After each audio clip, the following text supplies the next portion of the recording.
Hi everyone, whatever your random pleasures, thank you for joining us tonight for Final Fantasy 1. We're happy to be here on Randomania 2, even if some of us have been dragged here more or less against our will. But I'm Trenton and happy to be with you tonight, just seriously. And also seriously happy to be working with Nitz tonight. It's been a little while, but good to be with you again. Thank you, Trenton. Back out of hiatus since the wrapping up of the league to get in on a little commentary for some hype racing we're doing in... just to get people's appetites whetted for the upcoming tournament, which starts basically next week. But this is going to be a little bit of a fringe exhibition of some upcoming alpha features, just because we like to occasionally tease what's further down the pipe. So you won't see a race like this in the upcoming tournament because it's just not ready for the prime time, but it is, I guess, ready enough to try and be entertaining tonight. So the most important flag that we're turning on tonight, which is in our alpha build system, which will be rolling out soon. So this is also a chance for us to hype up the fact that we're going to be deploying an official alpha that people can access and play with if they're the kind of people that like experimenting with the wild and crazy future features. And some people love that stuff, so that's something we're going to do really soon, and this will help kick that off. But getting back to the point, entrance shuffle means that when you walk in the front door of a dungeon or a castle, it might not be that dungeon or castle. In fact, it probably won't. So the Corneria Castle is the first example. It probably won't lead Corneria Castle. It might be the Earth Cave. It might be Sarda's Cave. It might be anything but a town. And so by that's going to tax people's memory, and it's going to require them to be a little more aware of what's open to them, and what they have the power to defeat, and what choices they're going to have to make to route their way through this randomized world. Yeah, the one thing they do have going in their favor, though, is it looks like we've kept Fetch Quest in order for this race. So it's every time you go to Astos, he's always going to want Crown to give you the crystal. That way through the chain, so you're looking at the same process to get Mystic Key, etc., etc. Yes, so while the fetch quests go in the same order, actually finding the people to deliver the items to is not easy. Like, suppose you find the crown, that's great, but you might not have any idea where Astos is because you don't know what entrance is going to lead to the Northwest Castle. And that's some of the fun of this. It's not just finding the items, it's actually finding the places. So it sort of adds another dimension to the adventure aspect of the game, and really requires people to have a great memory or a good tracker, and sometimes both. In response to chat, yes, this is open party selection tonight, so people can do what they want. It looks like we're going to see a variety of strategies. The experience bonus is a little bit higher than what we've been doing lately, in particular leading up to the tournament. So that's why I think we're seeing the black belts come into play, because with 4 times experience, it's a lot more reasonable to level them up. Yeah, you can always count on the black belt, right? And I think people are going to play things safe because there is so much unknown. And this is the first time that an entrance shuffle is being shown off. I think they're going to, walk the line where they're going to opt for parties that they know can get the job done if they encounter something really hard.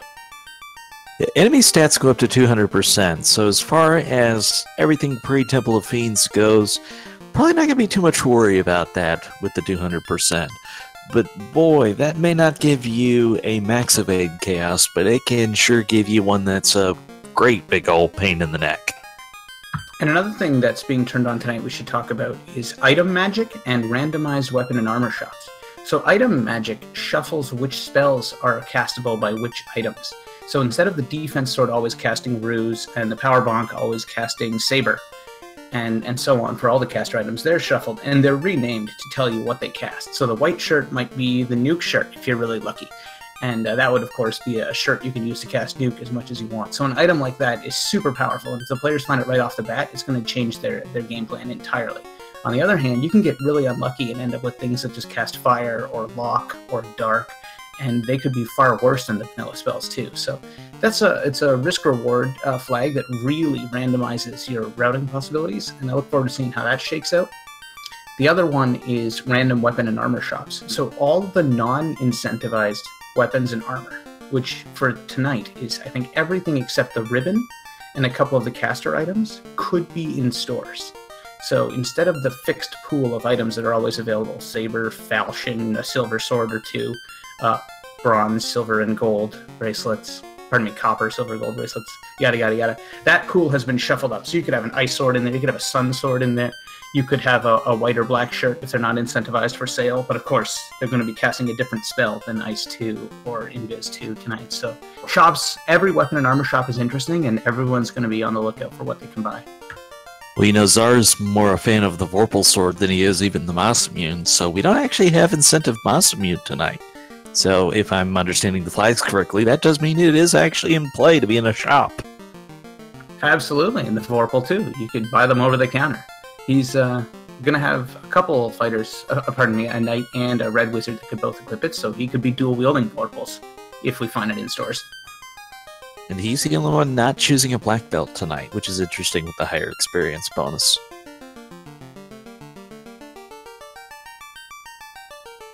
I mean, with Tristal, we can pretty well tell what his strategy is just based on that party makeup. He's definitely going for the high-level black belt. And we're right underway, and the first thing Czar does is head to Corneria Castle to see where it leads. It leads to one of the Cardia Isles. It's got 3 chests, and just cash in a cabin to start with. So we know we're going to need some kind of progression item early, so there aren't many places it can be. And obviously the Corneria Castle is one of them, and whatever's in the Temple of Fiends will be the other one. Oh, we've got level 1 nuke, so that's going to grease the wheels here a bit. Well, that may have warranted Tristal remaking his party, because now he's going with a fighter instead. Yeah, he doesn't need that black belt anymore, I guess. He's thinking just magic his way through and toughness.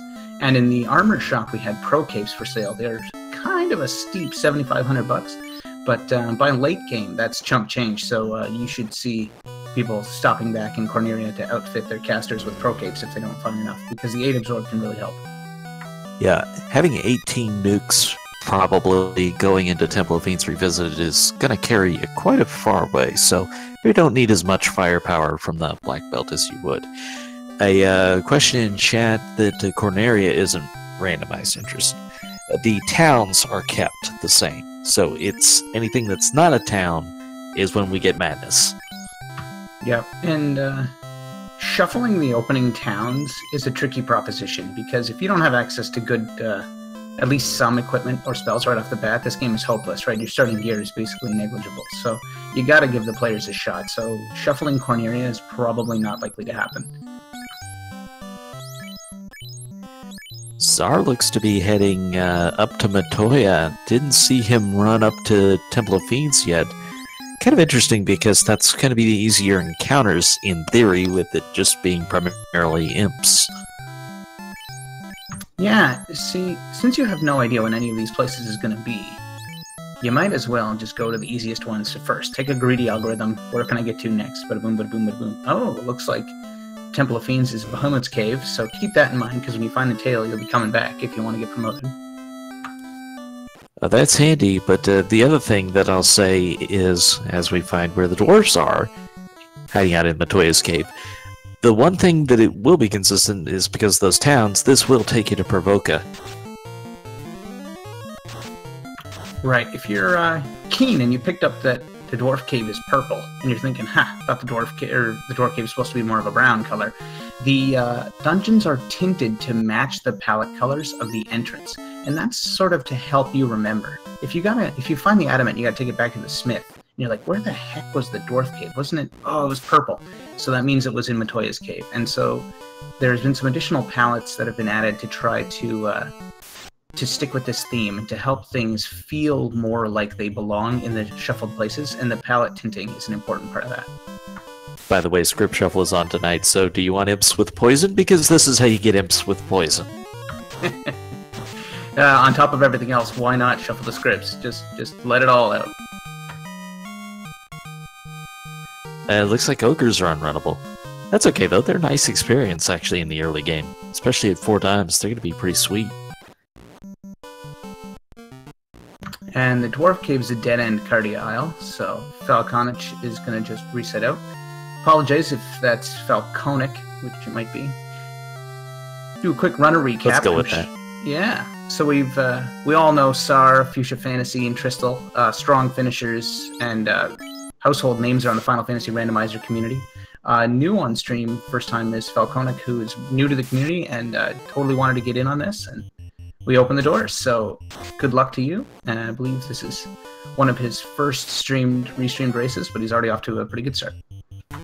Yeah, and we're also seeing runners take advantage of laying down the saves along the walk to something as we get level 2 fade. So, Red Mage Seed. By leaving those saves, you'll run into a dead end and you're able to reset back and save on your walk. So, a couple of our runners have taken good advantage of that so far. Yeah, the early nuke and fade is going to take a lot of the pressure off in the early game here, but I don't want to spoil this too soon, but the other flag they checked off was the alternate final bosses. So we had a race last night that was streamed that had a shard hunt, which is a new feature in beta and in fact in the production release, and it comes with alternate final bosses. Instead of chaos, it can be one of 4 alternate, potentially very challenging bosses, and that flag has been switched on tonight. So even though you have to crawl through the entire Temple of Fiends, you're going to face a random and potentially very difficult boss. So all the nuke and fade charges you can get are going to help you. And the good news is with this experience bonus, they're looking at a whole lot of charges. And yeah, there's so the pirates, I think at this point, are either going to have to give us the ship or the canoe. Because we have to get some kind of progression item. Although with TNT wouldn't do it, so I think we'll see the ship. Not random enough. Yeah, you can move the dungeons, you can randomize all the shops, but old Bicky still gives you the ship. What are you going to do? Nice cheap tents available, good price on the heals as well. So now they're able to get to Elfland, which starts to open up possibilities, because although Elfland will be the same, we now have Elf Castle, who knows what that is. We'll have Northwest Castle, who knows what that is, and Marsh Cave, who knows what that is. And I'm logicking through these things on the fly, so bear with me if I make any mistakes tonight. I'll just play them all on nits. Yeah, I mean, you're within your rights to do so. So, Entrance Shuffle and its similarly related technologies, Town Shuffle and the Dungeon Floor Shuffle, which is so scary that we haven't even unleashed it yet, are all productions that were sort of a collaboration. Again, most of the work is the developer that did PC Shuffle too. His name's Tartapan, and he laid down a ton of code that I've been helping with, and fixing the performance to get it down to a reasonable length of time. It's really complicated chunk of work to shuffle all this stuff and still generate beatable ROMs. So I'm excited to be part of the team here to get to show this off and talk about it. We did see gold bracelets for sale, by the way, so very useful armor item. Yep. Is this even randomized? Gold bracelets are normally for sale somewhere. And they're cheap. That's the real deal. Yeah, not enough money for them right now, but 6K is very much within reach. Especially when you're getting 4 times rewards. That can add up really fast. Zaru's going to Peninsula Power. That's the same thing he did last night with his solo Red Mage grind. He's got a few more people leveled up, but then again, he's also getting like twice the experience he did last night.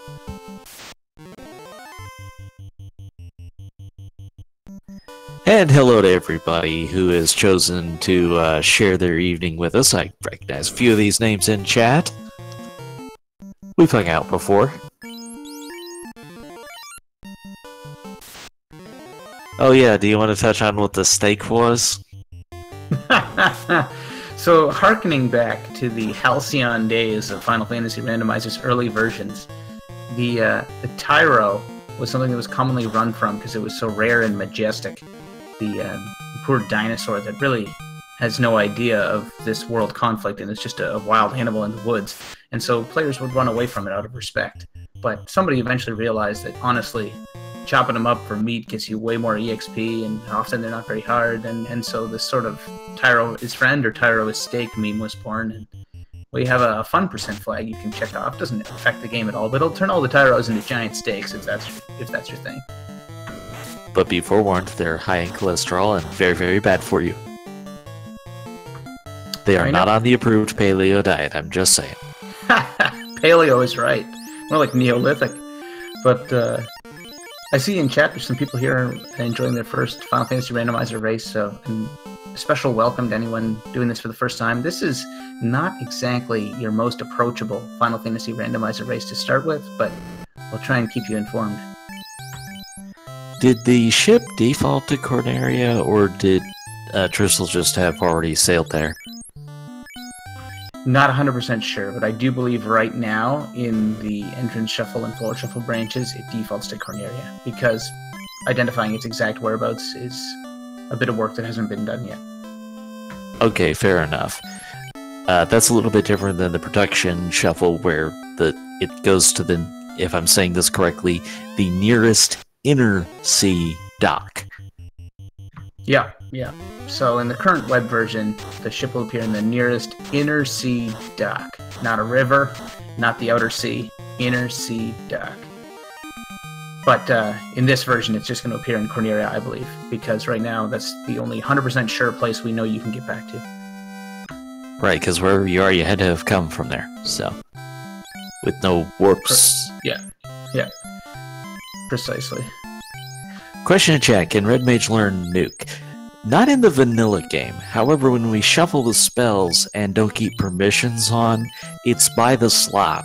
So in level 1 Black Magic, your Red Mage can learn all spells, which means Nuke. It also can learn all level 2 White Magic, which means we get Fade as well. So this is a seed where you should have brought 2 Red Mages, I'm just saying. Yeah, the Red Mage is a true wild card in Final Fantasy Randomizer. They can be so amazing if they have access to things like Nuke and Fade and Life 2 and Exit and Warp and whatever other great spells might fall into their slots. And also you can get in a situation where they get access to none of those things and become kind of garbage. And they have swords. Yeah, always fall back and on their hats. They always have their hats.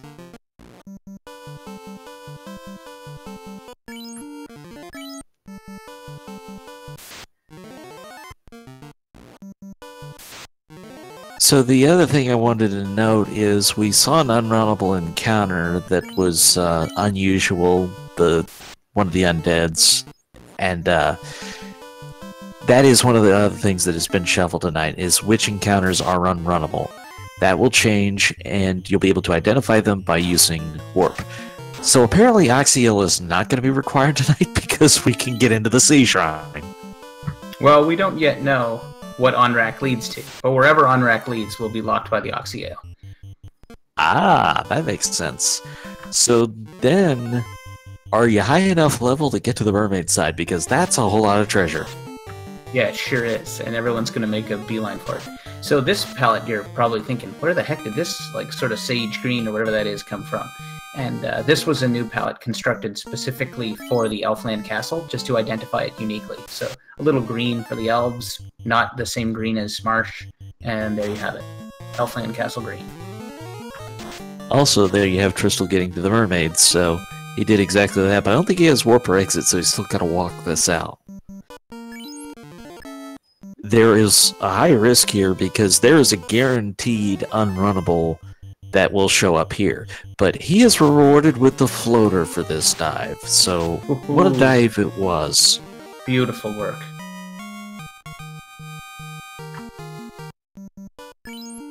Still no canoe, though. So that floater is just a big tease at this point. It is, but then again, we have to logically have some way to get to Crescent Lake eventually, and then by that point or there, we should theoretically get the canoe. Yeah, so if we're enumerating the possibilities, you could find the canoe anywhere here or in whatever the Northwest Castle or Marsh Cave is, or you could find the canal and have to sail to Crescent Lake or up to the other open progression locations like Onrak or Mirage Tower if you also manage to find the chime. So there's still possibilities. Yeah, we know where the Dwarf Cave is. That was up at Matoya's, so we'd be looking for TNT to get the canal, or canoe would let us bypass it.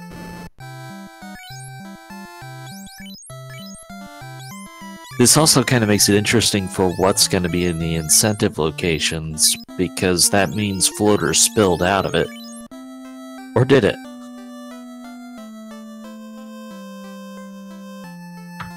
I'm not sure if... You know what? That was incentivized. The slab chest was incentivized, so that was the incentive location item. Okay. Earth Cave is also incentivized tonight. Ice and Ordeals are not. We're pretty used to those being on by default, but they will not be tonight. It's just the Earth Cave, that is the Vampire Chest, and that one in the Sea Shrine.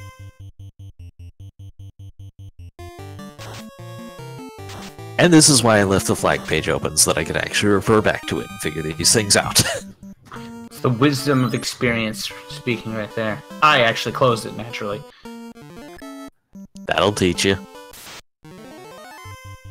Alright, so Falconic not messing around. He's sticking with this pop grind that he's been doing for a while. If it's your first time watching, the pop is the Peninsula of Power, and it's those top 4 tiles on that little peninsula there.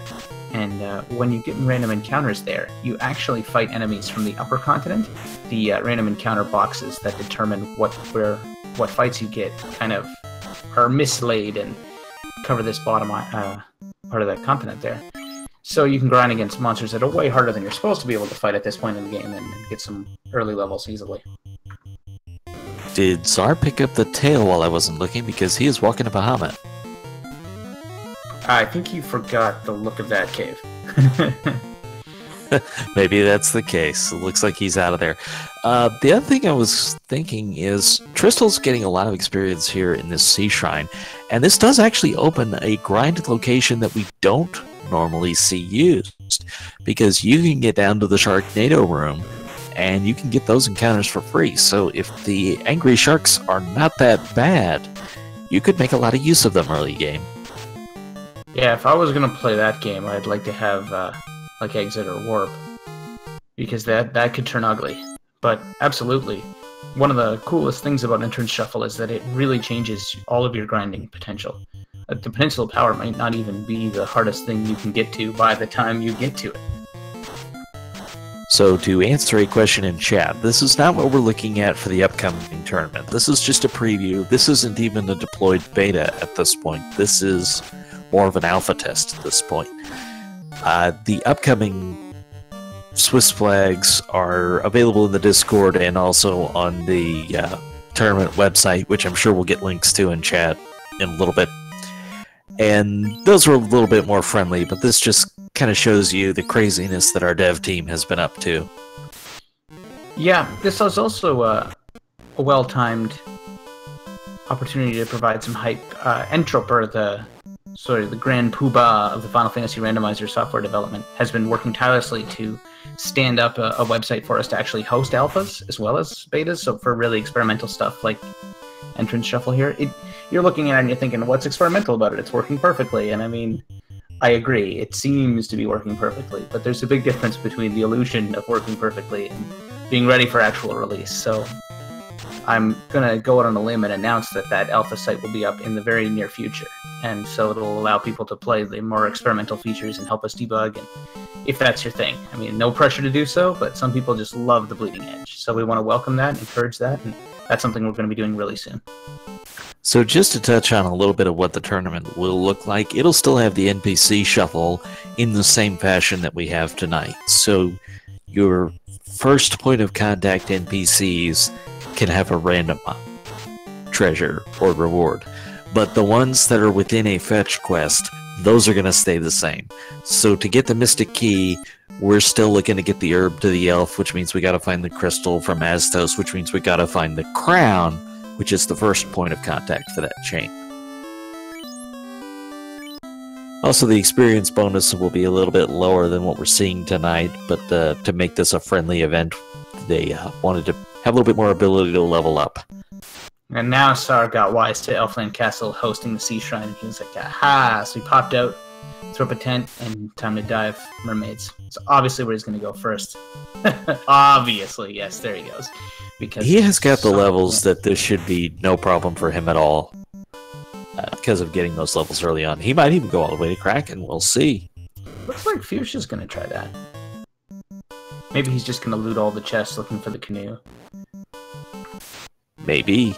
By the way, this is the guaranteed unrunnable encounter that will be in Sea Shrine that Fuchsia is fighting right now, and From my understanding, that has to do with shared space with a boss fight, so whenever you play with Unrunnable Shuffle, that one's staying the same.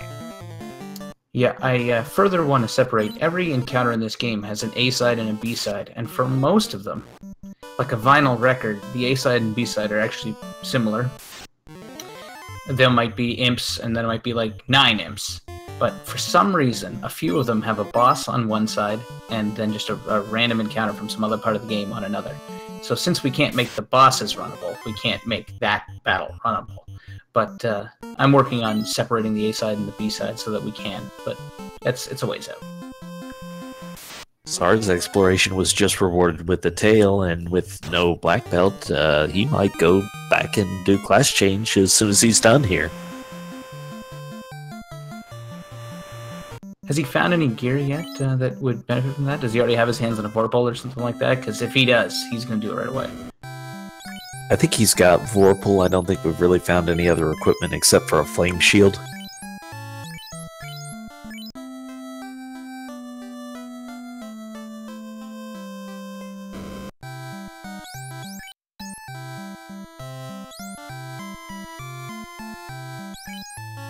Fierce just poking around. There's some more promotion gear. Opal helmet. More useful as vendor trash than an actual helmet. You know what? If you don't have a heal helmet or a ribbon, it's pretty good. I mean, technically it's better than a heal helmet. It's just theoretically slightly less valuable than a heal helmet in a normal playthrough. But with the casting abilities of the helmet, it could actually be far more valuable. Or worse. Yeah. Sar's now looting the mermaids, so he's going to get his hands on the floater. Still very much a tantalizing tease, as none of these runners have the canoe yet, so they can't actually get to the desert to turn in the floater and receive the airship. Now, Katana, that's just vendor trash. But it's very nice vendor trash.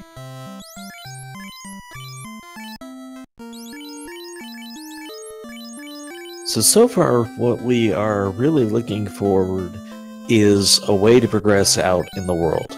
And there it is right there, it's the canoe, and that absolutely is in a non-incentivized chest.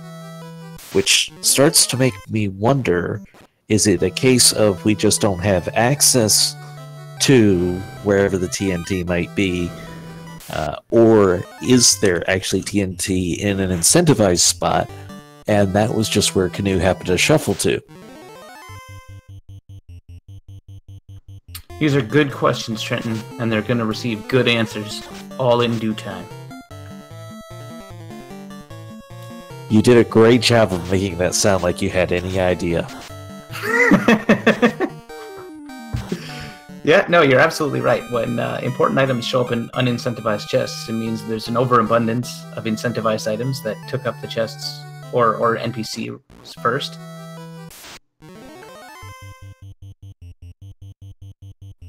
And then those quest items were randomly distributed to other chests, and by a fluke, the seed is still beatable, and there you have it.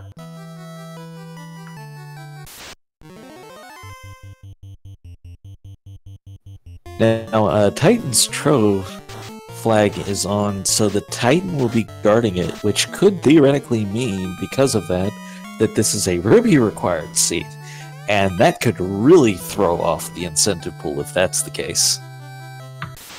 Yeah, you always love it when the irregularities happen, right? I love it when things with the Ruby are required, or you have to sail up to Onrak to get something like the canoe, because the canal is what got you there. Alright, Fuchsia's about to take on Kraken, which is not something that you often do for your first fiend. But he's got 2 casters of Brack, and I think that's his plan. Gonna Bracken the Kraken. Oh, down goes the White Mage. So much for that Invis 2, but hey, who needs it anyways? Who needs Invis 2? And Kraken just shatters into pieces. Wouldn't surprise me if Minochi does the same thing. He's running this offline, by the way. We haven't given him any love yet, so I'll do that. Yeah, he loves Bracken the Kraken too. Now, here's the other interesting thing. If anybody doesn't fully dive this sea shrine and thinks, oh, I'll come back to it later, then they're missing out on the canoe, which they're going to need to get the airship. So they could be severely hampered for a while. Yeah, I'm no expert, but in my testing, while developing entrance shuffle and floor shuffle, I've learned that you gotta full clear everything because you just have no clue, and it's hard to remember what you've done and what you haven't done. So I always full clear everything. It's not efficient, but it works. So we mentioned the fun percent flags earlier. Two of the other features we didn't talk about were the palette shuffle and the fun names, which is how we end up fighting EX speeds that aren't red.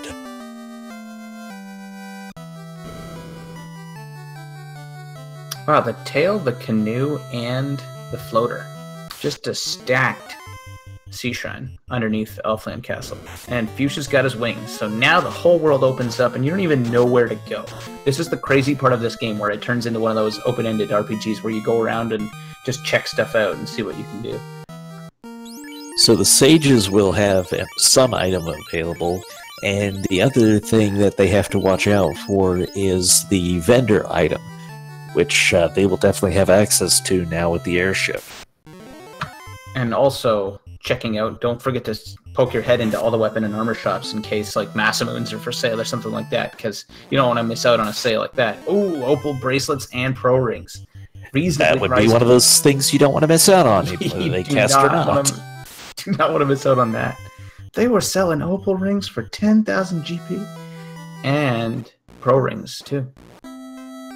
That store just doesn't have enough markup. There's no way they're going to be in business in a year. Yeah, all that merchandise is hot. Like, that store's not going to exist in a year. You're going to come back, it's just going to be like a swirling sandstorm. And we got Ice Sword for sale. Nothing wrong with that either. I feel teased right now. I want to know what this sage item is. It's like Fuchsia's like, you know it's going to be trolliest if it's an opal bracelet. I'm calling it because I think they incentivized it after he just finishes buying opal bracelets for his whole team. I can't wait. Ribbon, Power Gauntlet, and Defense Sword are in the incentivized item. Ah, that would have been too funny.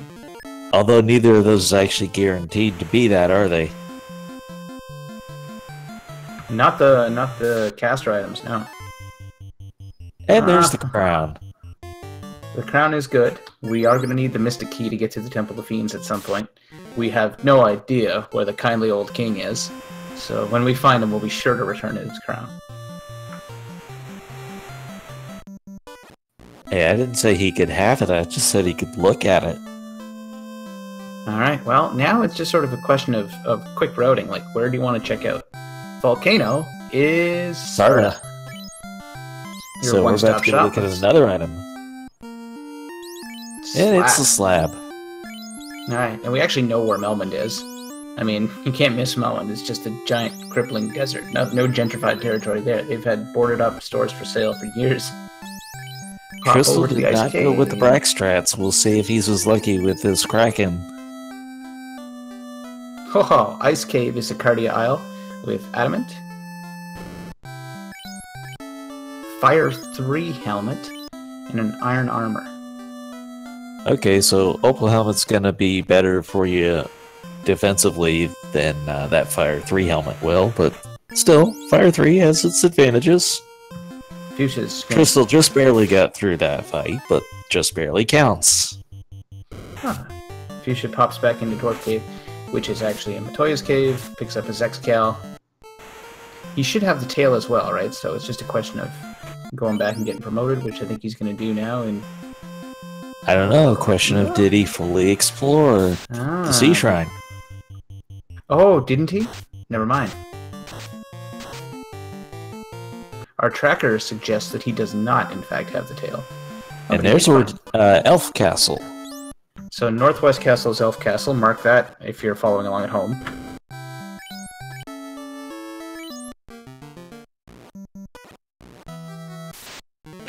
And in the Marsh Cave, we find Matoya. Their tastefully appointed green room.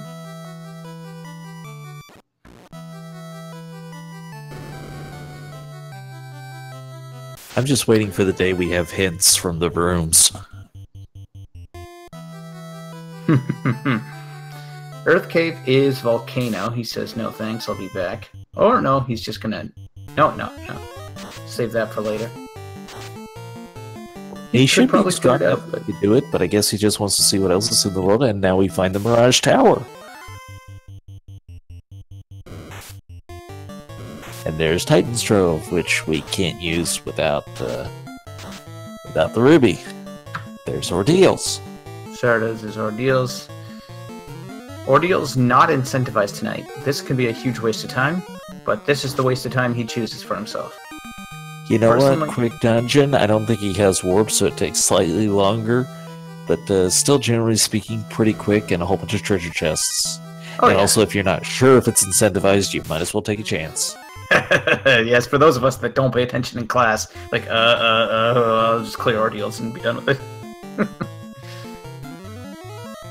You know, we almost take this flag for granted now. We've had it for so long, but crown not required tonight to get into Ordeals. You just happen to have it anyways. In the vanilla game, they actually put this sanity check in there that you theoretically wouldn't be able to get into Ordeal unless you had the crown, even though you'd have no access to Ordeal without the crown. But still, they put it in there.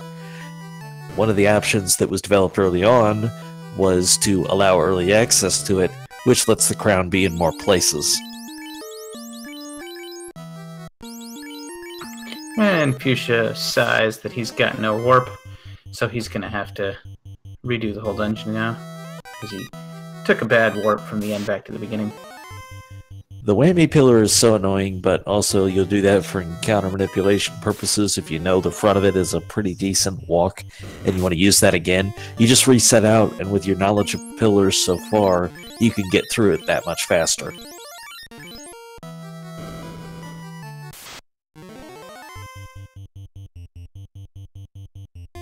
And Crystal heading up to check out the old King of the Dragons, receive his stripes. He will be the first to class change, and I do think there's an advantage to that. Not just the equipment, but, I mean, he's got the helmet, he's got Excalibur, he's got some good equipment, but this is also going to mean the Knight, I think, is going to be able to learn Fade now. Yeah, he's got a super well-balanced party, and now he doesn't have to worry about doubling back if a later town has a spell he wants. Like, he's got it all there, so he can just buy whatever he wants now. So that's nice, just to get that out of the way. Zar appears to be walking out of Sea Shrine without fighting Kraken.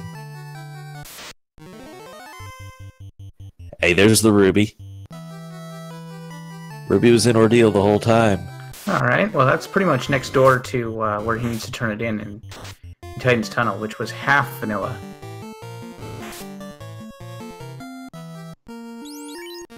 Do we still get to say nits on that one? Hey man, sometimes you deal the cards out, and sometimes you just deal them right back out in the order that they came in the pack. Well, Fuchsia didn't know that it was not incentivized yet, now he does, because just a little bit of gold in the Zombie Dragon chest. Yeah, the Ruby is nice though, you can get 4 more items, and you can poke your head out the other side of the Titan's Tunnel too, and see where it leads you. Like, it might save you time versus flying somewhere, if it works out that way. I don't think he's going to bother, but he might. We'll see if he pokes his head out the other side and sees where it goes. Better save in any event. This is, of course, far more interesting if you don't yet have the floater, because then working your way through the Titan's Tunnel might take you another part of the world, because that other entrance is going to be any old place, right? And it could be on the upper continent or something like that. Like the waterfall or Onrak. So with their map edits on, they could actually sail the ship there, correct? Assuming they had to get out. Yes, I believe that open progression is turned on, so there is an Onrak dock, and also one near the southeast corner of the desert where Mirage Tower is. Alright, he's now ready. Gets Kraken down. And Fuchsia heads into the Earth Cave-ish volcano, or the volcano-ish Earth Cave, or whatever you want to call it.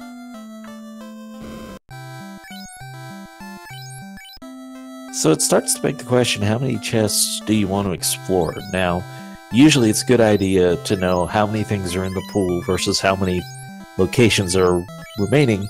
That way you can figure out how much you actually need. The trouble with tonight is we've already seen Canoe, which is required to beat the game because Airship is required to beat the game, be outside of the incentive pool. So that seems to indicate we've got too many items for the pool, so you're going to have to keep searching.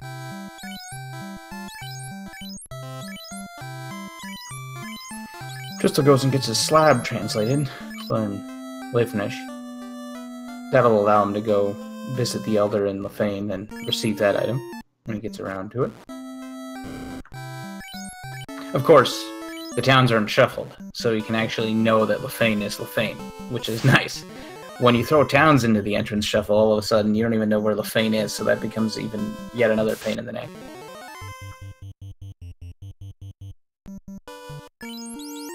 What's not a pain in the neck is getting your airship. Czar's about to do that.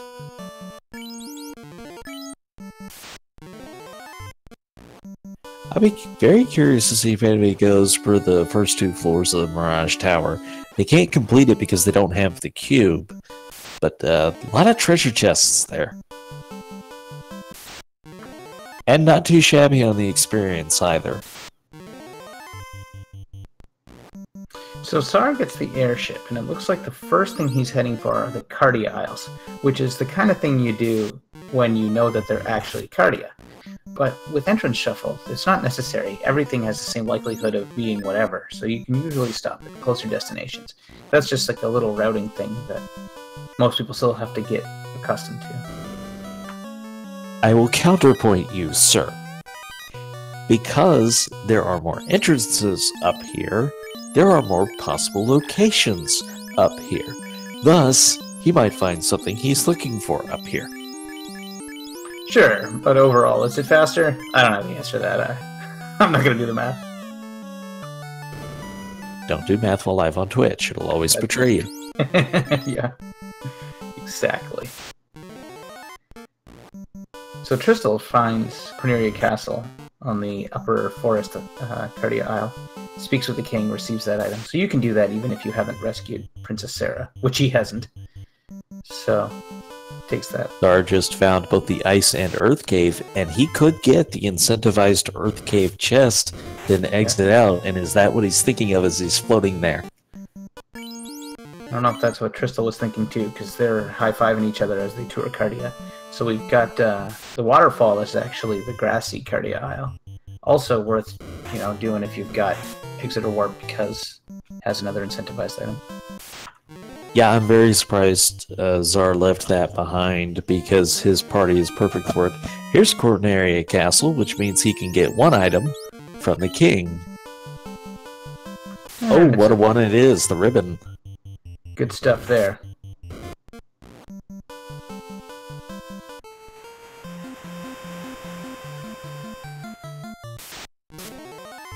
Runners all over the place. Fuchsia in Volcano.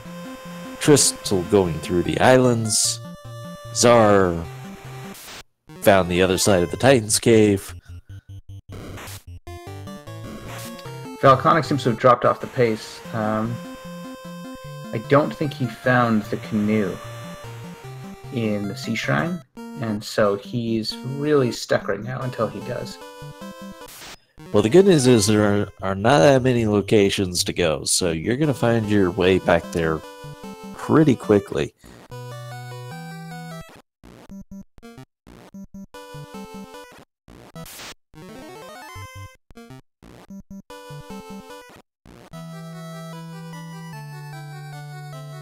Czar now has found where Bahamut is, so he's going to be able to equip his Vorpal at last.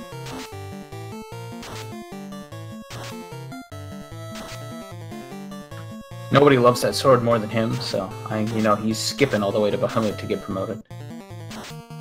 Yeah, so on average, Vorpal is going to be behind other swords, but the reason Czar and others like it is the crit rate is so high that in some situations it can actually do more damage, but on average, no, it's just not gonna run comparable to Masamune.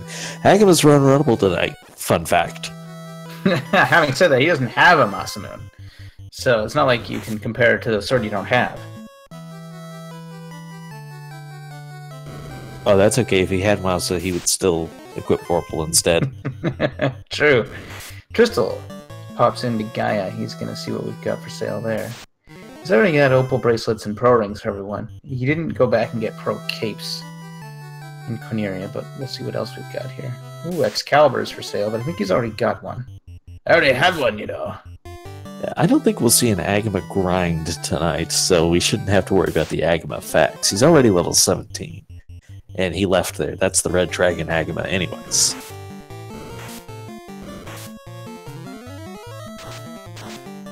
Which, by the way, that is one of the other locations you can enable to be incentivized, if you're curious.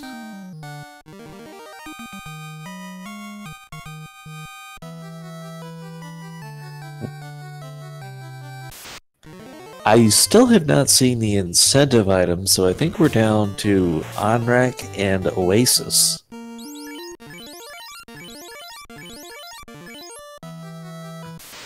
Time to take on Carrie. Looks like it's going to be a nuke show.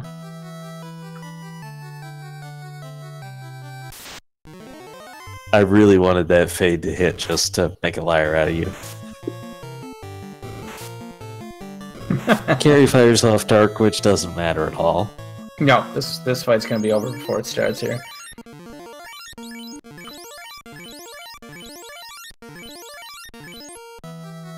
And there we go. Nuke does finish the job against Carrie. Yeah, it's gonna be interesting to see how many fights they defeat with a stream of nukes and fades in the final dungeon, and if they're going to run out before they get to the end. It also depends on how hard that final battle is, but with all the charges they've got between the red mage, black mage, white mage that most of the runners have, should be well appointed for the Temple of Fiends Revisited. Yeah, with the experience bonus, we are legitimately looking at probably, even, not just possibly, but probably having 25 or more charges when we go in there. Actually, much more, because I'm forgetting that Fade was on a different level.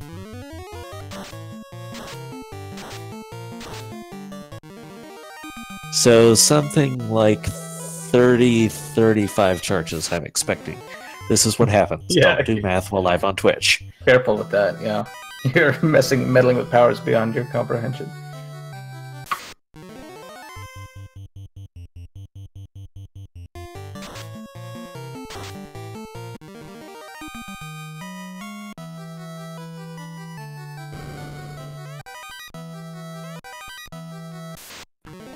So it looks like Fuchsia's doing pretty well here with 2 orbs lit. But perhaps less of the intel about where all the locations are. So plenty of time for Crystal to make up some ground.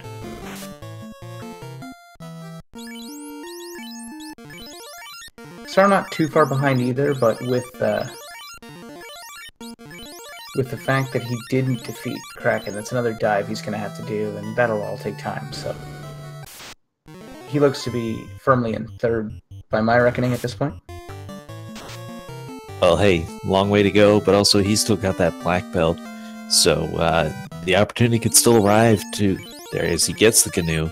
He can still level up that black belt to a high level, which can make a big difference in a hard Temple of Fiends. Even if we're looking at over 30 charges of great AoE spells, that's not always what you want against a hard Kraken 2, Tiamat 2, Chaos. You might not get Chaos, you might get something even more Machiavellian. If the runners run into a freight train at the end of Temple of Fiends Revisited and everybody say wipes on whatever the final boss turns out to be, that could really open the door for Falconic if he can grind that black belt up to just a, 2-punch killing machine. Yeah, and I'm a big advocate of that as somebody who perpetually views myself as an underdog. Is when you're in the underdog, you have to make sure you're doing a strategy that gives you a chance.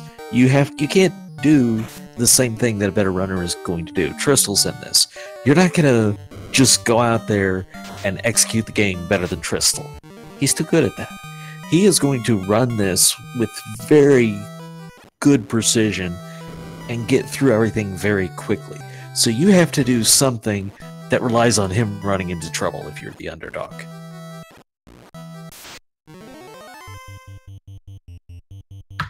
Sound advice. We'll see how things pan out. Fuchsia. Still haven't seen anybody go for the robot, which is very surprising. Yeah. Since that is an incentive item. And the Oasis. Nope. So. Believe that just leaves Honorak left for the vendor item. Classic Honorak.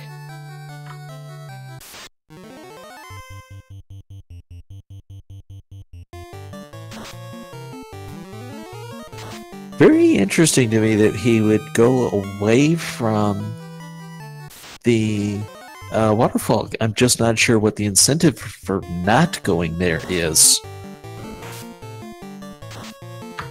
I guess sometimes you get cold feet about having to walk it all the way out because it's such a long walk.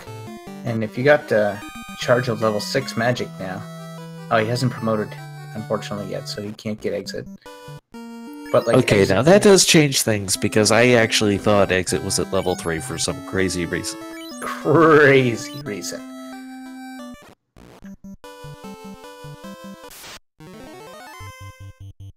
But that does explain why I was confused, because obviously if you have exit already, it makes sense that you would do that. If you didn't have exit, then okay, maybe you want it first, because that's easy to get back to.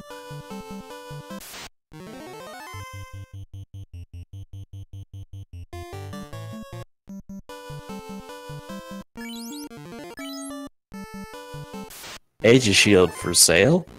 Sar picks up his Excalibur, and then he came like this close to equipping it, and then was like, nah, Vorpal. Probably a mistake. But the man has a code, and he sticks to it. Well, he doesn't have class change yet, so he can't equip Excalibur anyways. Au contraire.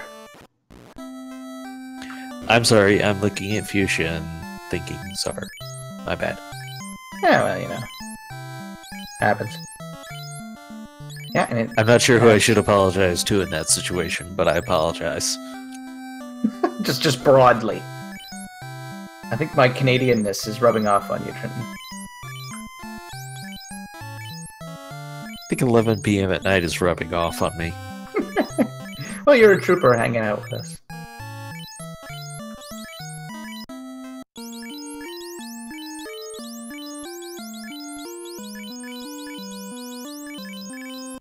So we don't have the rod, which rules out doing Earth Cave, even though we know where it is right now.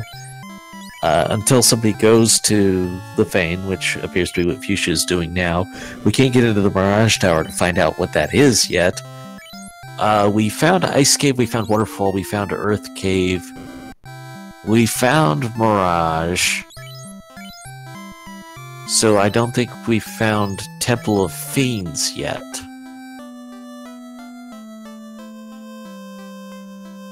Yeah, no one has rescued Princess Sarah after all this time. Has anyone been to the Ordeals entrance either? That's always a bit of a hike. I don't think so, and that one's pretty far out of the way. I imagine that's the last one you're going to. Yeah, it has a tendency of being something like Topher too. People just always go there last. Just to clarify for chat, I'm talking about the Mirage Tower location, not actual Mirage Tower. We do know where Mirage Tower is. We've been there. We just haven't explored it yet because they didn't have the cube.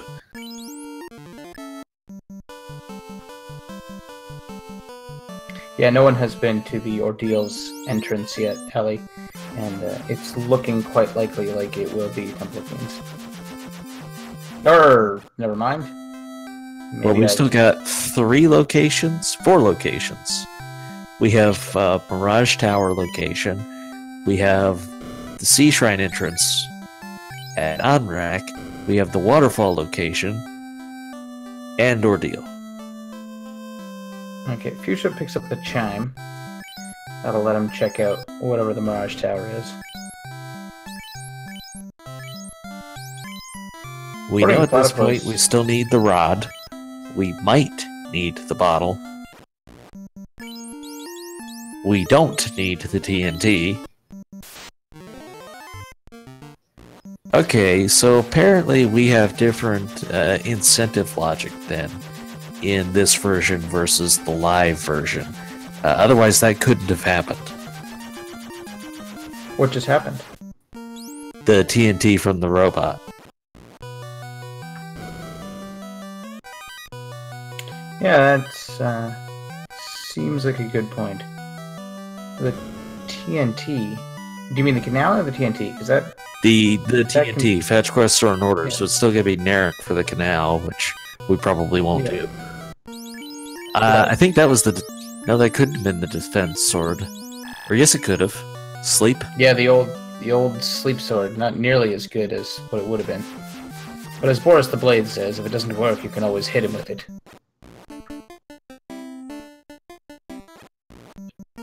So this starts to get very interesting, and it tells me I better search everything now instead of relying on the NPC locations. If you weren't already doing that.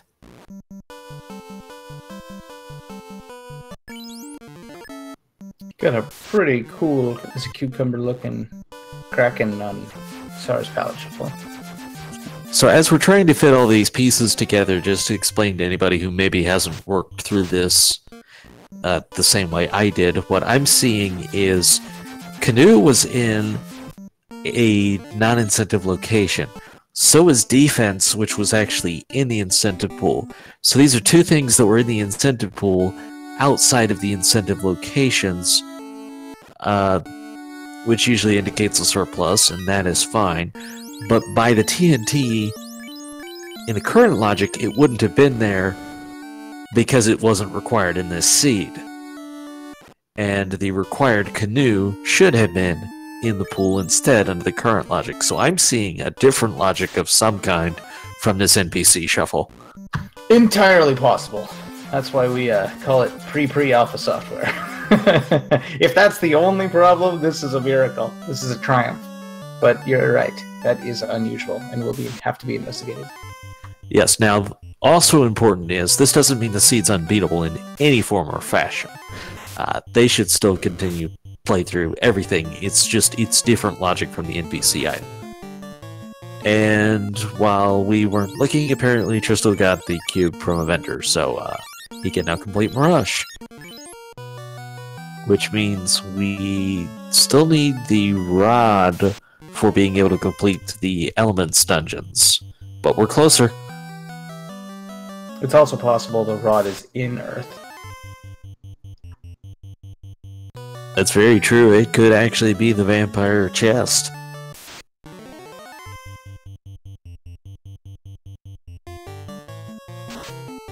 We know that Bottle is still out there in the world. We've seen the ribbon. We've seen the defense. I have no idea if we've seen Power Gauntlet or not.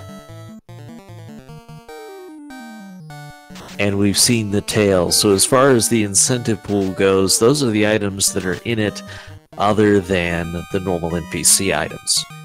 We've now seen TNT, Canoe, Ship, all the like that. We're missing Bottle, Loot, Cube, and Rod, although we found Cube as the vendor item, so take that one off the list. So we know Robot has one.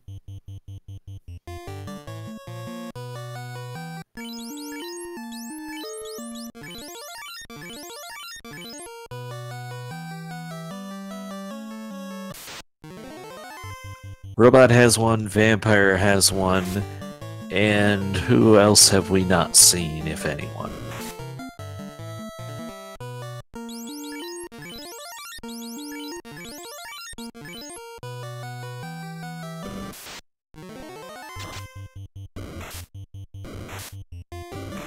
Star picks up the Harm 4 shirt, tosses it on his white mage, and hands me up the opal bracelet up to his knight, because he doesn't have a better piece of knight armor yet. No dragon armor or opal armor for him. Alright, so we have at least 2 incentive locations left. We have the Princess Sarah item we've not seen because we haven't rescued her yet. And we have the vampire chest we've not seen yet. And Fuchsia's about to find out if the Castle of Ordeals actually leads anywhere. That matters to us. It'll lead somewhere.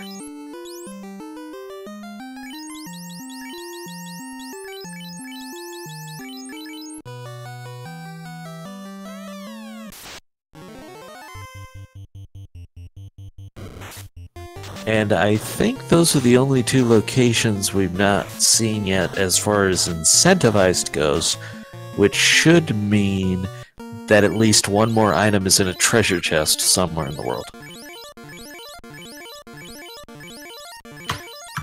Gotta check those chests. You just never know.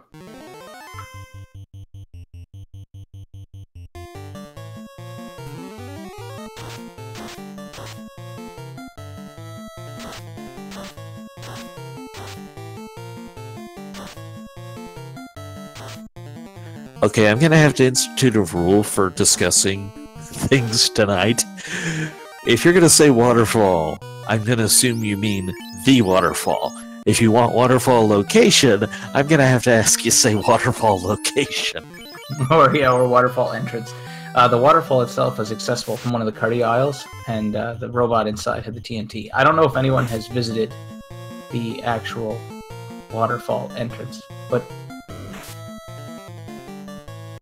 yeah, I don't think so, but it looks like Fuchsia is on his way to do that now.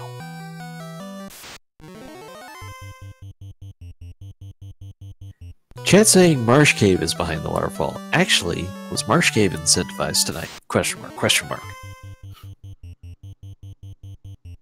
It was not. Forget it.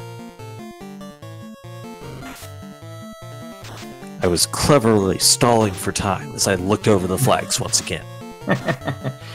Tristal steps away from Carrie, gonna light his second orb, probably without too much difficulty with this party. And it'll be off to the races for him.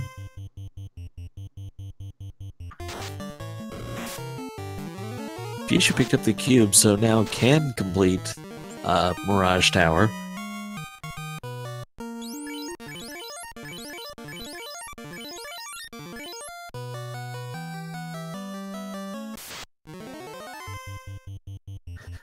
Question in chat, is bottle needed for TOF? Don't know, because we don't know where Temple of Fiends is yet. We have access to every other dungeon, if that's not Temple of Fiends, so it seems very possible that bottle is not required.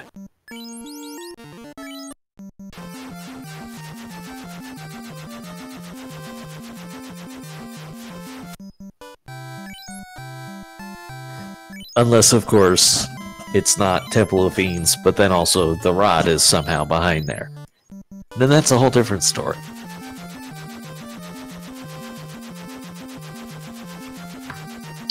Fuchsia's now going to climb the Mirage Tower. He also has the vendor cube. You have 15 minutes to move your airship before it's crushed into a cube, and you now have 15 minutes to move your cube. I applaud any runner who figures out the logic of this one first. Question from chat, what's the absolute minimum key item list for completion? It's a fine question, and I haven't really ever bothered to enumerate it. But if you can imagine a layout where all of the Fiend dungeons were available right off the bat, without floor shuffle, you're always going to need the rod and the cube. And of course you need the loot, and you need the Mystic Key. But yeah, it doesn't have to be very many things.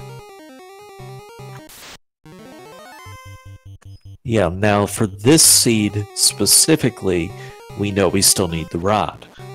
Bottle? Question mark.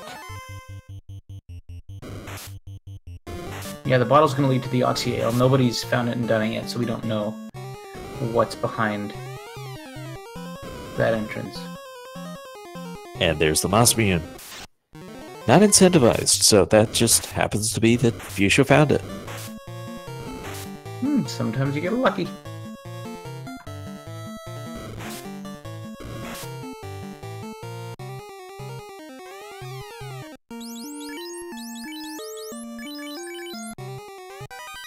Point in chat.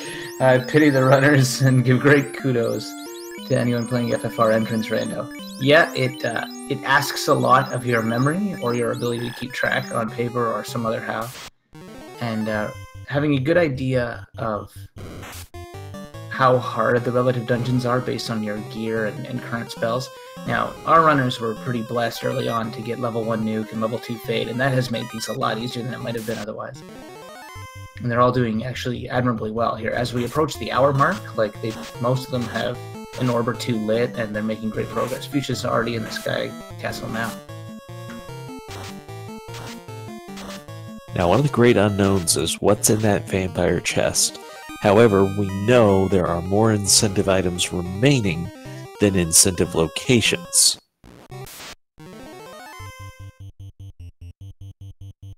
Yeah, and not only knowing Final Fantasy well to know the maps and stuff, but understanding Final Fantasy Randomizer's quirks with incentivized items and how those are dealt out, and if Trenton's right, and he might well be, that there's some flaw in entrance shuffle, that's just because it's alpha software. We got to work through the bugs, of course. But understanding how those incentivizations works and where you might find the progression items you need is all part of being a good runner of this game. For the record, I didn't say flawed, I said different. Very well. Also, to clarify for chat, I'll let you explain it, but Life 2 cannot be the helmet spell. Yeah. Well, you can't effectively cast Life or Life 2 in battle. The game just simply doesn't let you res people mid-battle. It's kind of harsh. Harkens back to the D&D days where Raise Dead was a complicated spell with significant and tricky materials to cast it and so on, and I don't think they wanted you to have the power to resurrect in battle. So since you can't cast it in battle, it can't be shuffled onto an item, because that's just not going to work. Yeah, even more annoying is you can't use softs in battle. At least in my opinion, that's more annoying. It's pretty annoying. So Tristal gambled on the vampire chest, and he found the bottle. So the rod is still out there somewhere. That could still be Princess Sarah's item. Oh, by the way.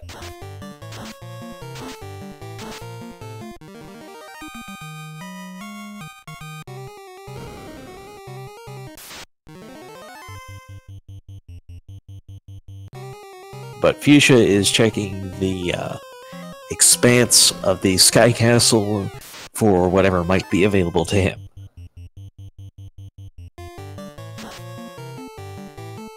Yeah, Sky Castle is like resplendent with chests, so your chances of finding something solid are up here. I think there's still a lot of ribbons up for grabs and some. There's Temple of Fiends. Alright, so that's big because that's the Princess Sarah item. It's also access to Temple of Fiends Revisited, and that brings up an important question of where does she warp you to? Nowhere. Question answered. So in Entrance Shuffle, talking to the princess doesn't actually warp you to Castle Corneria. The reason, of course, is that it could totally soft lock you if it warped you to some place that you can't escape from, like a lone island in the middle of nowhere. So right now, saving her doesn't warp you. I think the real end game for that feature is for her to reward you with the item on the spot and then teleport back to be with her king. And so you don't have to make this trip. Ah, and she was holding on to the rod, so that will open up the Earth Cape for Tristan. Important item for him to approach. She had it all along, but most importantly, what this tells us is we're out of NPC locations. The loot is still at large. Okay, now, Mr. Developer, let's talk logic of where the loot could be. Are we sure that it can't be in Temple of Fiends Revisited? I am like 100% sure it can't be in Temple of Fiends Revisited. I think. It better not be, I'll put it to you that way. But basically we could be talking about anywhere else in the world now. Sure seems that way.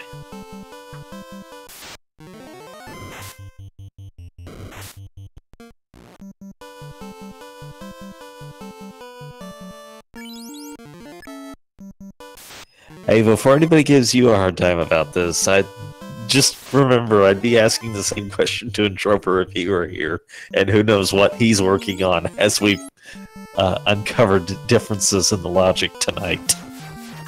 Yeah, it's been an adventure. Tartapan, once again, I was working with him pretty closely when we first started these features, but then he went off and did a ton of making it happen, which is awesome. And then he's gotten busy lately, so he hasn't been able to keep working on it. So I kind of picked up the reins and fixed some of the performance and some of the early soft locks that we had found. So we got it to the point where you can play it in a reasonable length of time, and when you generate a seed, it seems to actually work. So it's been fun to be even more involved on a big feature like this than I was the last time around. But I deserve only partial credit at best for this awesome new feature. Credit? I mean, I'm talking about it like I made it all, and I just want to make the point that that's not the case. Just a little bit of it is my work. I meant more in the debate of credit versus blame. Sure. I'll share in the blame him, burn him at the stake. I had nothing to do with it. Nothing at all. Looks like Zara is doing an Agama grind, which, since he didn't go to the eye, it does kind of make a little bit of sense. But you don't need the same levels with the knight that you would the black belt, because his hit doesn't... Well, he gets less hit bonus than the black belt does, but the effective level where it's going to cap off at is a lot lower. Yeah, the knight grind isn't going to pay the dividends of a black belt grind, but with the alternate final boss checked off, that story has so far been untold, and we have no idea how hard that thing's going to be. So all the preparation you can do, the better. Yeah, no, make no mistake. It probably pays off more in defense for the knight than it does even for the black belt. But we're talking about just the offensive killing power. If you get the knight up to 6 hits, it's great, but it's not, 12 hits.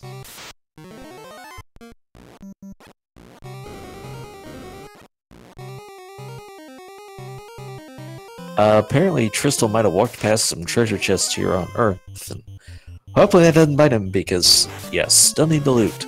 I wonder if we forgot about the loot. It's an easy one to forget about, because it was only since Entrance Shuffle that, you didn't always get it right off the bat.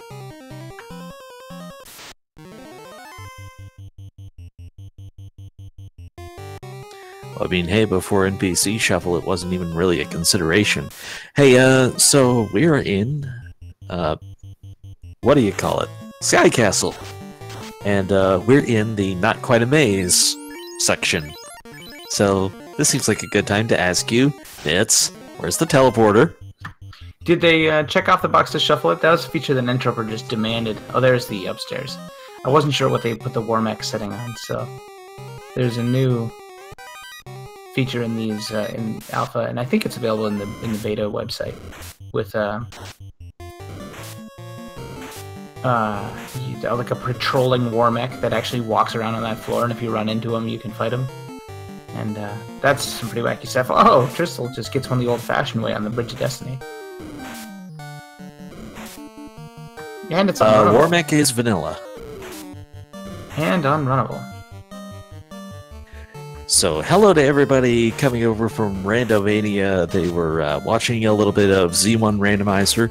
Now you get to see another NES classic go through the randomizer treatment. This is Final Fantasy I Randomizer. This is our kind of debut feature race, including Entrance Shuffle. So, yeah, it's about as crazy and mad as you might think. It is pure madness, and you've come across at a great time. Fuchsia has just engaged an unrunnable Warmech on the Bridge of Destiny, so he cannot escape this battle. He has to fight to the death. And he's not doing it a lot of damage. He's just finally started now with several casts of Invis 2 to boost his evade, and casts of Fade and Nuke to do that non-elemental damage that will penetrate Warmech's defenses. And there he does end up winning and prevailing. So he gains 2 levels on all his surviving party members, 32,000 EXP from a Warmech. Pretty good deal.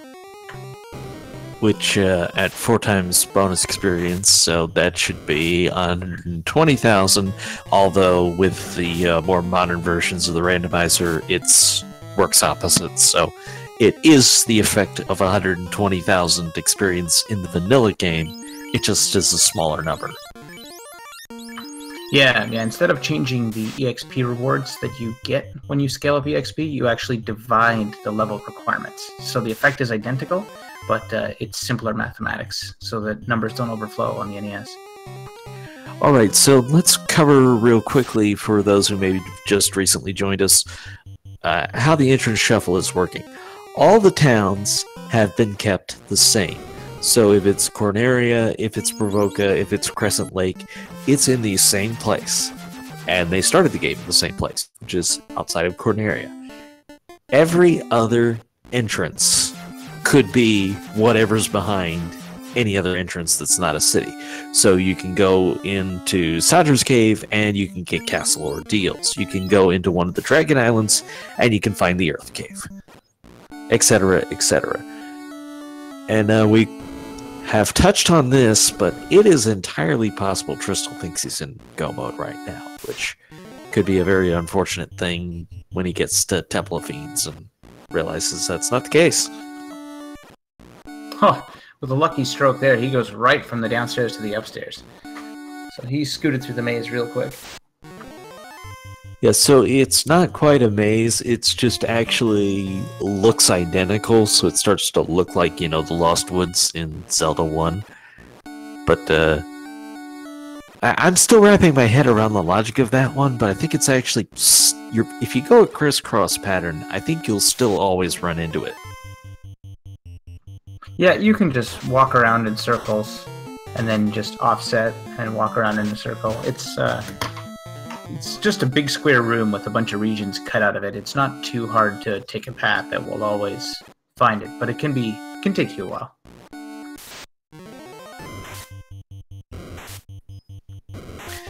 Tristal working on this Tiamat fight, but unfortunately no Bane.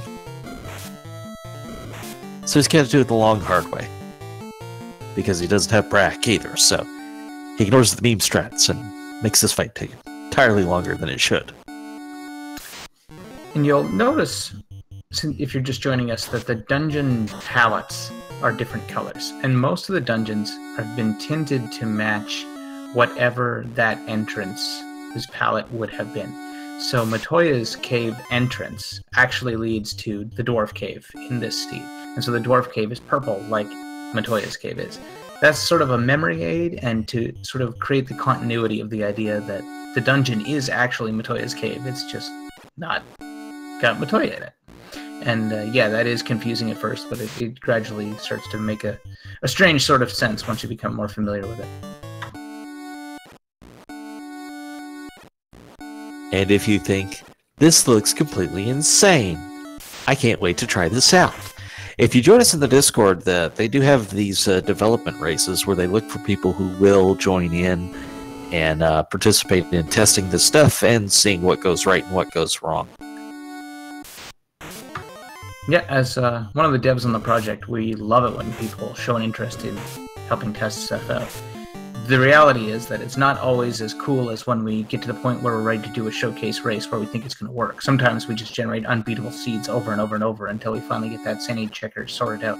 Something like Entrance Shuffle asks a lot of the sanity checker to make sure that you can still generate games that are beatable and so on. And so we're finally pretty confident now that we can do that, so it's time to show it off. And can we talk about this incredibly disappointing lack of out-of-bounds bat sightings tonight? We can, but it's just incredibly disappointing, and we should change the subject. Yeah, alright, so Tristal needs one more orb, so does Fuchsia. Both still need the loot, which we don't know where it is. We just know it's not in Ordeals.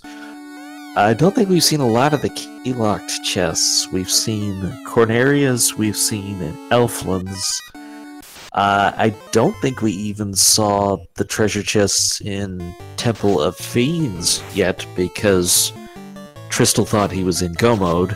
We've not seen treasures out of Ice Cave or Marsh Cave as of yet, and I think that's a pretty reasonable summary of where we are. I think, didn't Sar clear out the Marsh Cave? Thought he did. But boy, is it ever tough to keep track when you can't connect the dots. Oh, he just got there now. I must have just dreamt he did. My apologies. He might have explored or just checked, say, one side of it, or maybe he didn't.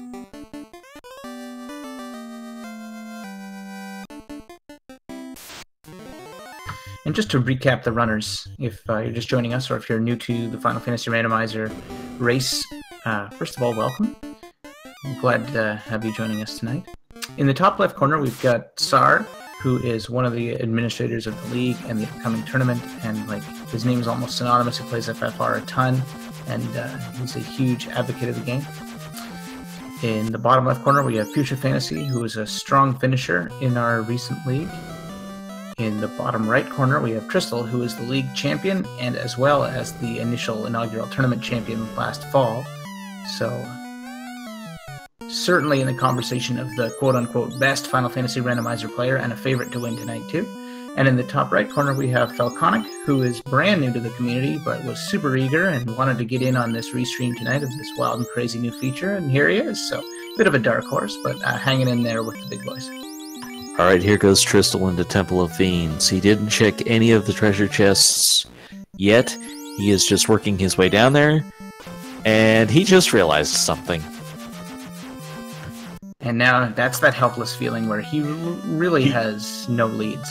He didn't even check his inventory to see, wait, do I? No, he knew it, and he just cast the exit. Yeah.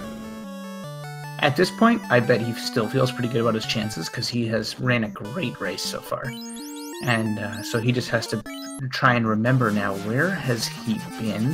What has he cleared out? What has he skipped? And he's just going to have to work his way back through all the chests, which is an unenviable place to be. But hopefully he can do it quickly.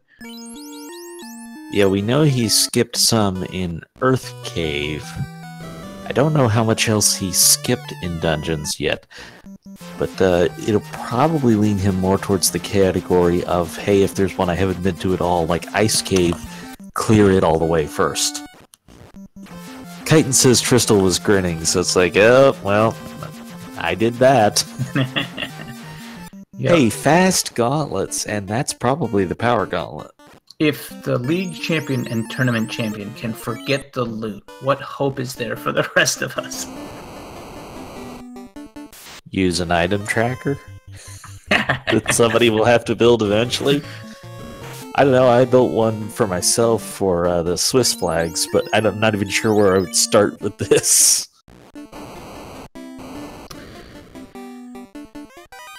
And Sar finds the kindly old king, turns in the crown, receives the crystal, and then murders him. With self-defense, he was coming right for me. He does. He just sort of lunges at you out of his chair, but like so old and frail. Really not much of a challenge. Well, not to a level 20 party. Spectres with Blaze, though, that's a little more interesting. A little more challenging.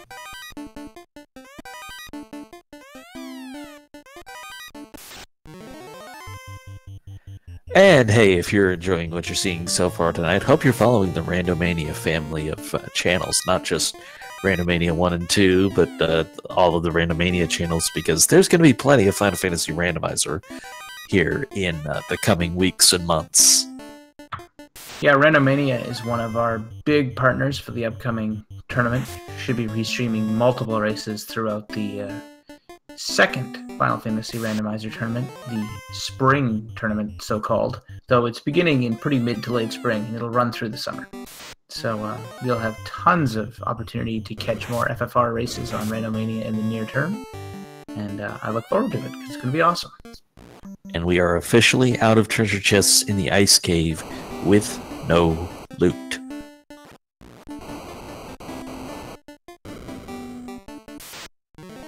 Hey Nits, are we absolutely sure that loot can't be in Temple of Fiends revisited? Yeah, we're like 100% sure, I think. No, that has never been possible, so I hope that didn't break. But let's exhaust all our options before we start worrying about soft locks like that. Yeah, we still have more than four. The 4 rooms in Temple of Fiends Ordinary that we've not explored as of yet. Among others, just saying that's one of them.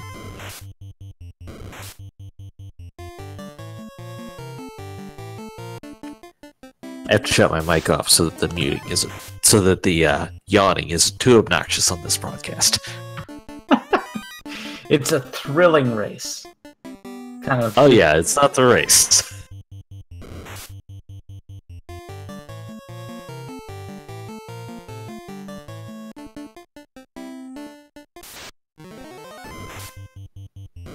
Well, I don't know what the coordinates location is or how you would check it, but probably not. We haven't seen a whole lot in Earth Cave. I don't think we've seen Marsh Cave, and Temple of Fiends, I think, are the only other places where we just really haven't seen the treasures as of yet. Fuchsia checking these is a little odd because there's a treasure chest that won't be here. There's the... Finds a spare Fire 3 helmet that he's not interested in. The only thing he is interested in is the one and only loot, and we don't know where it is.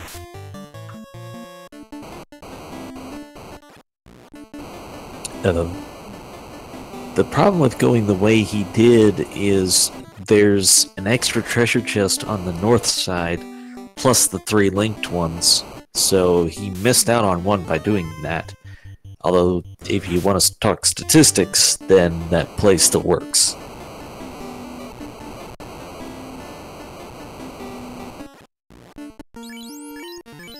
I kindly asked Meridian to do some developer magic and determine if the seed is beatable without spoiling it, and he has indicated that it is beatable. Yeah, we still have plenty of locations left to check, so I wasn't panicked. I wasn't panicked, but if it was soft-locked, let's find out now. We have the technology. But it looks like we're all going to be good, so let's keep looking.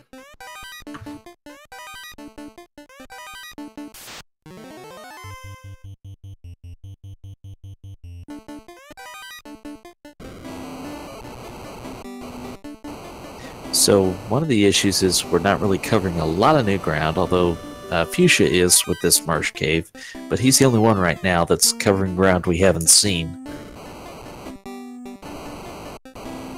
Which, to my mind, is a pretty significant advantage for him, because everybody else is retracing where we know it can't be, and nobody else is going to a location where it still could be. Yeah, Fuchsia picks up a ribbon, so... You know, there's some other benefits to his exploring. Yeah, there'll still be one more ribbon out there as well. There are 3 ribbons, and that does not change unless it's for sale, in which case you can get all the ribbons you want, which is 4. Sar finds the opal bracelet, but didn't even need that. He's got, I think, a Harm 4 shirt on his white mage, or white wizard, pardon me. But his white wizard also has a ribbon, so I think he'd be better off with that extra opal bracelet. I don't think we've seen dragon armor, but we've seen Aegis shield, so demand for the ribbon on the knight goes down a little bit.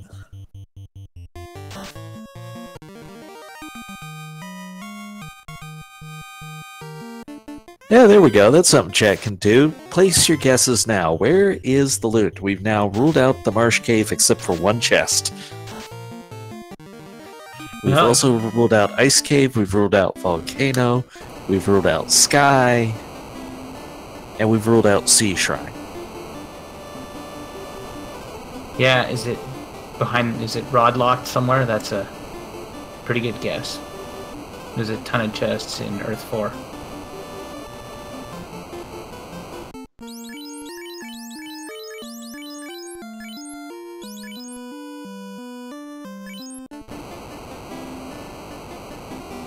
And there's the 3rd ribbon. Yeah, it is in Sky Castle. So that part worked out well.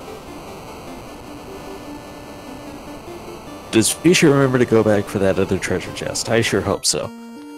Falconic burning up his party as he's setting up a bit of a grind.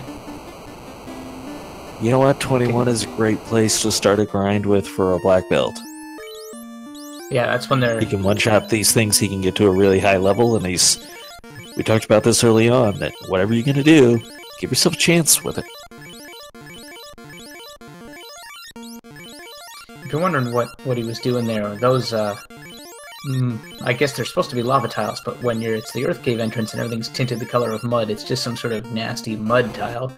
They inflict damage for every step, and you can't get in random encounters when you're on them. So you can quickly run up and down and burn everyone's HP down to 1, then heal up the person you want to grind, and let nature take its course in the ensuing battles.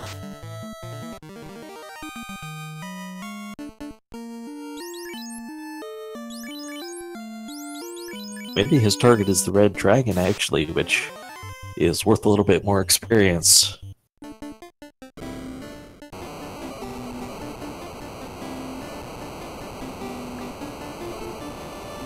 Oh, Sar finds the bottle. Incentivized. Which we know was required. Yes, that'll get a Moxie Ale from the ferry because the fetch quests are still their original returns.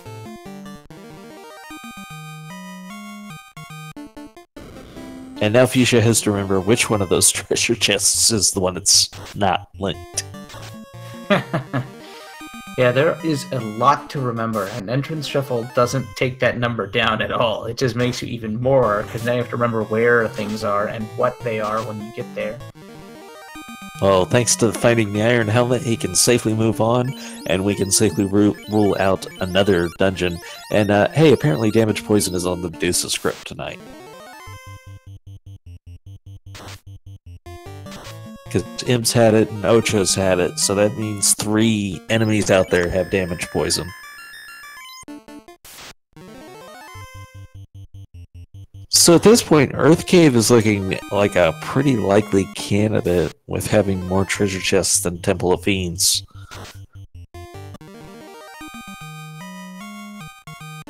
Yeah, Earth still has a lot of untapped potential, so it's a good place to check next. Are we sure that we have seen all of the treasures for the dragons, by the way? Because I can remember we've seen at least 2 of those rooms. I don't know if we've seen all 3. Right off the bat, we had the one with the stairs where you wrap around and enter in the bottom. And then I know we've seen the one with the upper room and the lower room. And I'm pretty sure we've seen the one with the left room and the right room. So I think we have seen all the Cardia. At least, I think we have. You're 100% almost sure? Yeah, just like I am that this seed is going to be beatable. I know, Meridian already told us that.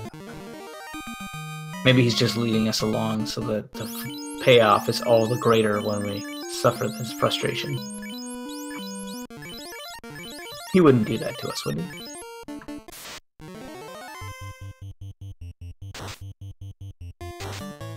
I'm not prepared to comment on that at this time.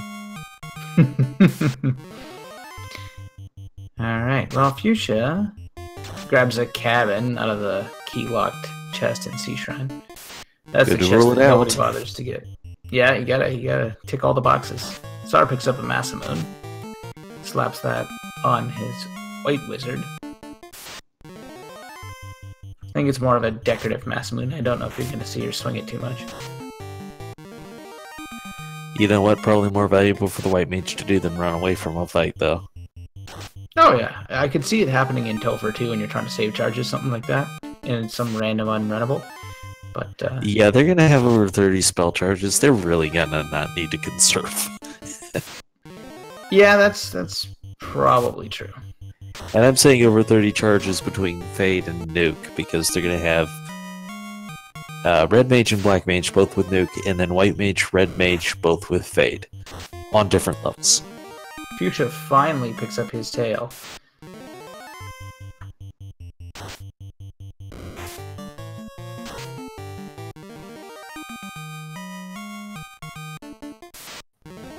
Ooh, still may as well use it. You can equip better equipment You can get more spells. The knight will be slightly less useful because of not being able to learn white magic properly. Not having spell charges, I mean. You can learn the spells whether or not you've got the charges. And yeah, Falconic is working on this red dragon grind, but he's actually doing it with 2 characters. He's kept the white mage alive so far. In chat, we've got, I'm calling it, this game is bugged. And, ye of little faith. Ye of little faith. Just believe that the loot will be there, and it'll be there somewhere. Pretty sure. Nitz is almost 100%, is 100% almost sure. Gotta make sure I say that in the right order. Yeah. 60% of the time, it works every time.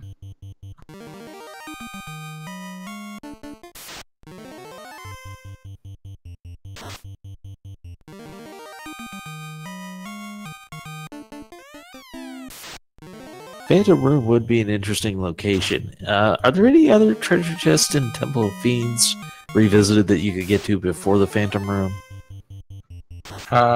Just the key-locked ones on the first floor, not the revisited stuff. Okay, so Temple of Fiends, not revisited. Good to know. Yeah, yeah. But boy, could you imagine if it's in Temple of Fiends and Crystal didn't check that while he was there? Because I don't think even when he exited that he went and checked those rooms. Not that I remember, anyways. Oh, the key-locked Temple of Fiends rooms? Yeah. I don't think he went to any of the 4 rooms. I think he just exited out and then went back to other dungeons. Ha, that would be spectacular. The tantalizing loot that he walked right past when he went to Topher. And it's like, oh, shoot, I don't have the loot. And exited out, and it was right there. That would be special. It's possible, and maybe if you didn't keep the flags up, you might not realize what all of the incentive locations were. So, for example, this ice cave play, he could be thinking this is an incentive location. Yeah, with Tristal, I'm gonna go on a limb and say he knows the seed and flags. Like, he pretty sure that it's not incentivized. I'm guessing he completely plumb forgot about the Temple of Fiends chests, or perhaps he can't remember if they're included in the, oh, well, it will never be in Topher, so it won't be in Temple of Fiends. But of course that's not true, and it could definitely legitimately be in that first floor of the Temple of Fiends.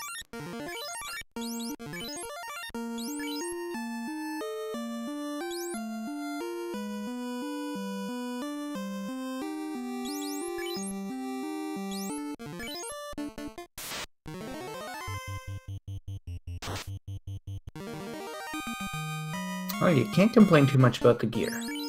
Purchasable opal bracelets, pro rings, pro capes.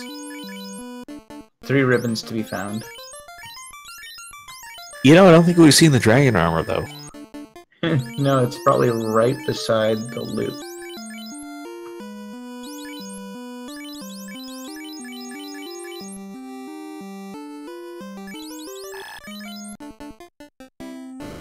So, by the way, coming up after this race, there's even more hype ahead. We have a promo video that'll be shown to promote the upcoming tournament, which is... what is it? Is tomorrow the last day to sign up? The 28th should be the closing date of signups. So. Okay, so you have one more day to sign up for the tournament, and it's... Czar gets the Warmac! 2 Warmacs tonight! We didn't even get the hype in chat over that. No, and beautifully tinted to match the backdrop, and beautifully unrunnable to really make you clench up a bit and get ready for a fight here. Okay, so what I was going to say is one more day to sign up for the tournament, and just bear in mind, you do not have to learn Entrance Shuffle to compete in the tournament. This is even pre-beta that we're showing off tonight. So this is not going to come up in the tournament. This is just a little bit of a display of some of the things that are going on. In the Swiss round of the tournament, we'll be looking at a lot more normal flags. It will be NPC shuffle, but the fetch quests are kept in order, meaning that Astos is always going to want you to have the crown to give you the crystal. And Tsar is past Warmac.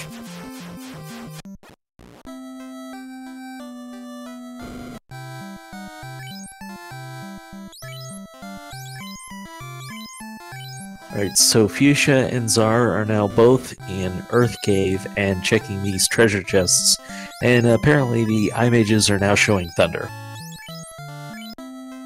See what it did there? Yeah, the eye mages. Yeah, love it.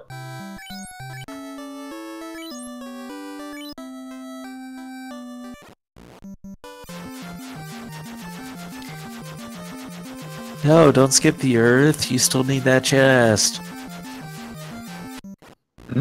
The mysteriously elusive loot. Falconic. Gonna go get promoted? I think he did skip that chest.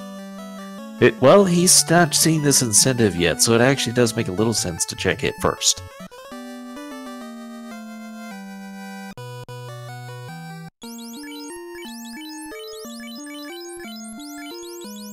What did the bottle lead to again? Now I can't even remember.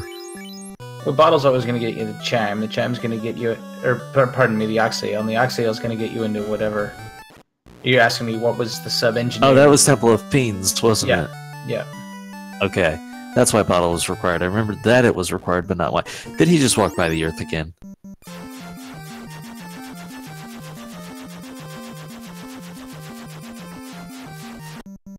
Yeah, I think the reason Tristal has decided to check Toph last is because then if he finds it, it's right there on the way anyway. I am puzzled by Fuchsia's decision to apparently walk the bottle out of here. Why wouldn't you complete Earth? One, it's probably faster. Two, there's still those treasure chests. And he should at this point have worked out that there's not enough incentive locations left.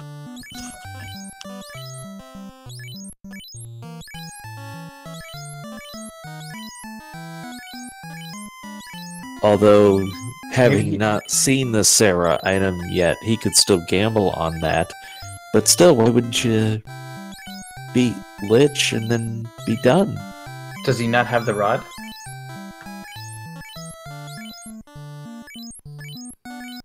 I guess not. We don't have that on the tracker. Is that what Sarah gave? Okay. That's correct. Yeah. That's why.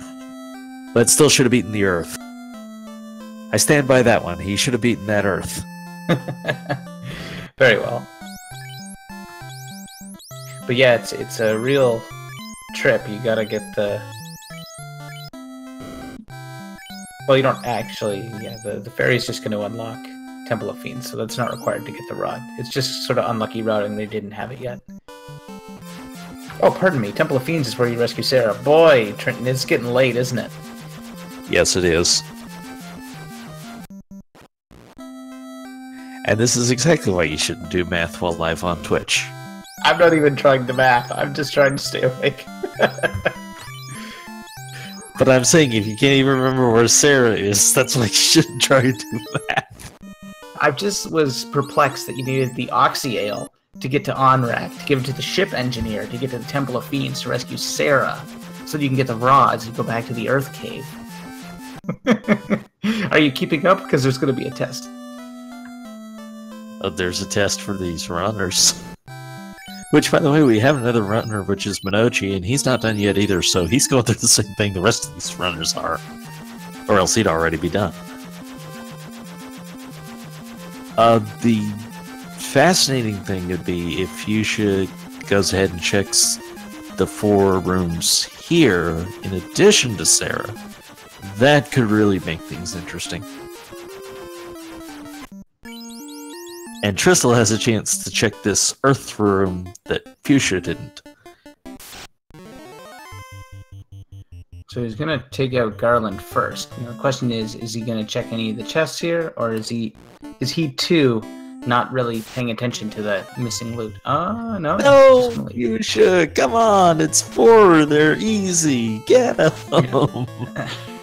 Yeah. And it was a wooden staff that he bypassed in Earth Cave, so he kind of lucked out on that front, but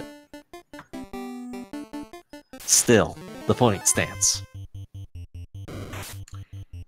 Well, we're just gonna have to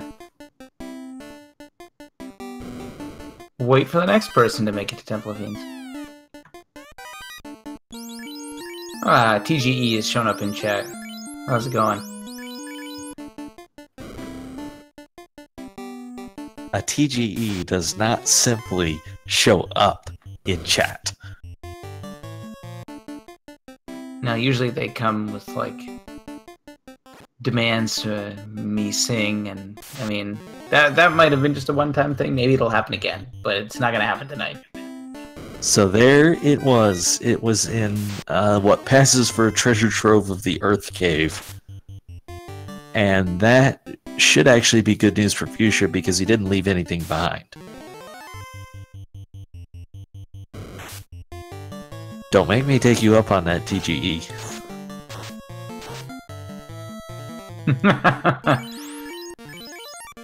We don't just let any riffraff in here, you know? I barely get in. I had to pick the lock.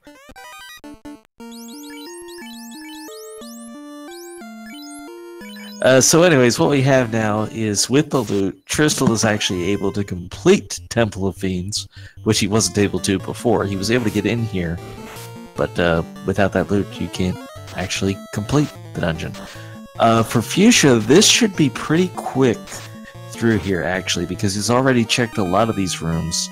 What he's going to want to check is really only 2 treasure rooms, I think, after this. So that's going to get him to the loot room first. Was that a fast gauntlet? I am T-Pain asks, where was it? It was in Earth level 4, in the big treasure room.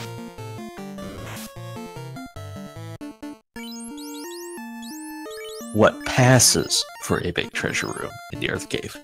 Yeah, it's just a medium-sized treasure room, really. Oh hey, remember when I said something else had damage poison? Apparently it was the gas dragons all along. Not random enough! Ooh. Nobody wants to see that. They're runnable, they're just not cooperating.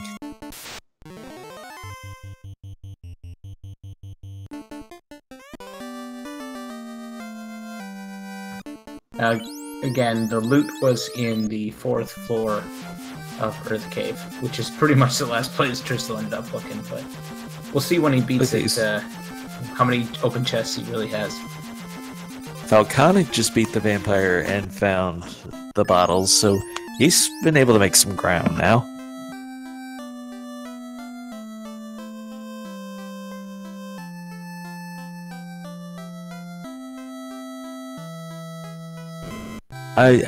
I think one thing that these runners might come back to, Tristal and Fuchsia, after they're done, they might be a little disappointed in themselves for the places that they missed when they were still options. Fuchsia walking away from that one room in Earth Cave when he should have checked it, because at the time it could have been the item he needed. And Tristal in particular not checking those Temple of Fiends chests. Those are the kinds of things that really could have bit you in this race, even though it didn't work out that way. But it could have. Yeah. My back to basics rule of always full clear everything might have helped a bit here, but it takes time too. So if you skip things, you skip things. You just got to keep close track of what you're skipping in case you got to come back. And it looks like it's Czar who's going to do that for me. He's going to actually check the Temple of Fiends chests. He might be rewarded with dragon armor. Or, you know, wooden shield. Either or. Just a hunk of wood. Don't tell me Fuchsia Chick skipped the loot. Please tell me he did not skip the loot. He skipped the treasure trove on Earth 4? Oh, no. Oh, that's a mistake. Did he? Where does he think it can still be? Did he pull a Tristal and also forget about the loot? Because it looks like he's heading to Onrak. Maybe, but... Well, I guess he was still checking those chests for the rod at the time. Yeah, he's got his Earth Orb lit. And he's got everything he thinks he needs, but he has also forgotten about the loot. We'll see if he stops on the same tile as Tristal does and goes, ah, crap. Or if he doesn't realize it until he gets to the plate. That's gonna be a really ugly feeling either way.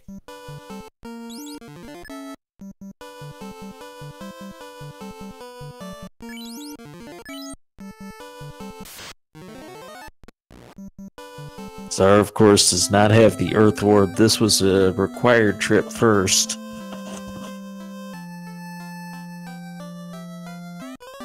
I don't even know how to recap this seed, but everything was crazy. I think that's going to be pretty typical of any entrance shuffle race going forwards. Like, there's a lot of story to tell here. From my basic notes off the start, nothing was too bad. The Temple of Hey, guess what Fuchsia just realized?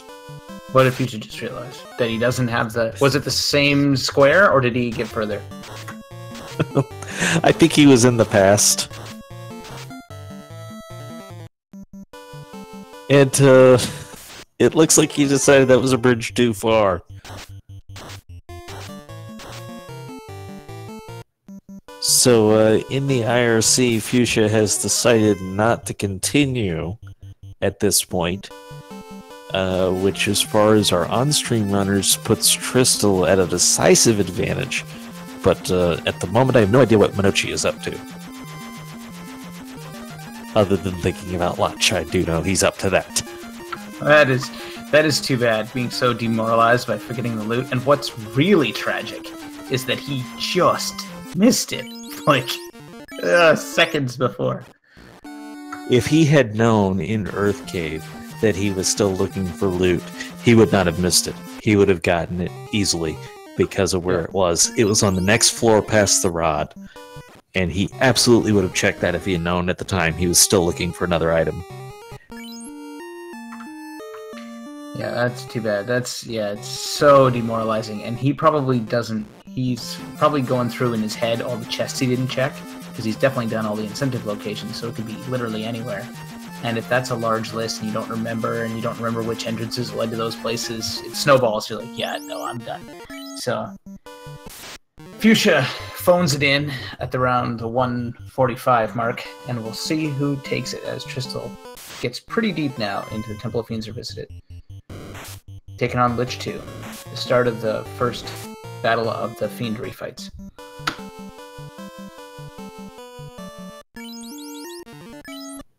If anybody is watching Minochi off stream, I would be curious if he has the loot.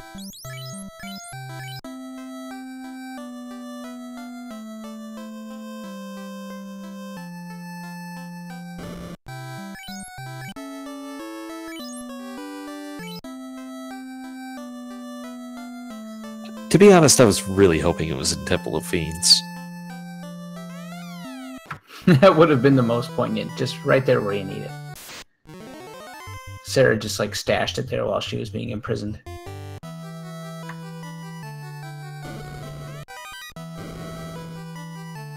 Well, they took the possessions off of her and just stuffed it into a room somewhere. Yeah, and locked it up. Yeah, makes sense. Alright, we are working our way through Temple of Fiends Revisited with Trystal. He is about up to the carry fight. I forgot to see what his max spell charges were. I was curious what that was going to actually work out to be, but with his levels, he's going to have a bunch of it. Apparently Minochi does have the loot, so we do have a legitimate race going between two of our runners. Yep, the last unknown is what we're going to get with the hardest Fiendry fights. Kraken 2, Tiamat 2, and of course, we don't even know what the final encounter is going to be, so that one's up in the air too. There's also the question of the unrunnables that we may encounter, and what unpleasantness they might have.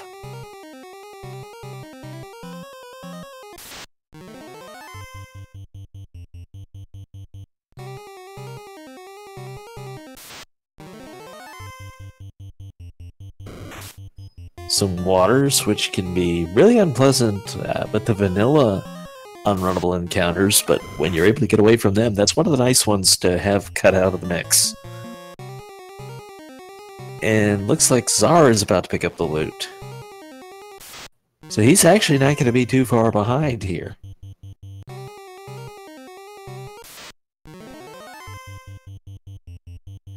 Looks like 17 charges of Nuke and Fade from just a red mage, by the way. That is absolutely dirty, and I love it.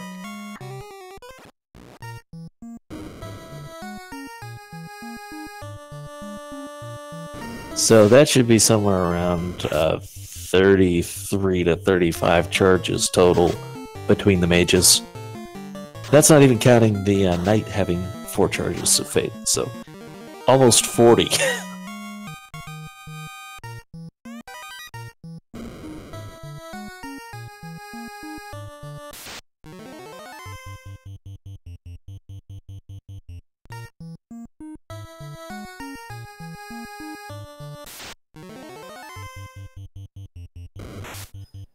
Now Tristal up to Tiamat. Fast plus Masa goes a long way. Yeah. We had like a temper staff. There's a lot of good gear for buffing up.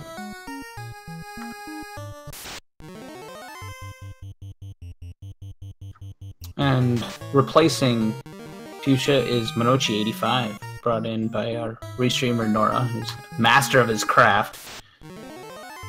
Yeah, thank you so much for that, Nora. We greatly appreciate it, and we can really see how close it is right now. Monochi just over a floor behind. So definitely Tristal's race right now.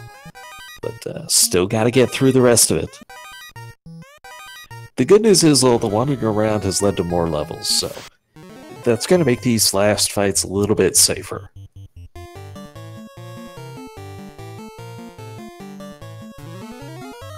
Using the fast gauntlet to speed up the knight, already doing 450, so pretty solid damage. And our final battle is going to be what we like to affectionately refer to as the Fun Dead. 2 Lich 2s and 4 Phantoms. And depending on how aggressively they roll, this can be tough. But if they roll low HP or nukeable range, then this won't be so bad. And it looks like we're going to have an easier finish than it could have been. The Lich only has ink, and this might be over pretty quickly, actually. A lot of nukes and fades available here. One's down. Also going to be vulnerable to harm, so this is about the most vulnerable party you could get. Yeah, that should just about do it. And that is GG for Tristal first place with a time of 1 hour, 51 minutes, 16 seconds. Yeah, when I said there was 4 encounters and 3 of them were at least as hard as Chaos, that's the one that usually isn't. And so Tristal and our runners have lucked out tonight after a long run to squeak out with the Fun Dead encounter, which this party is more than equipped to handle.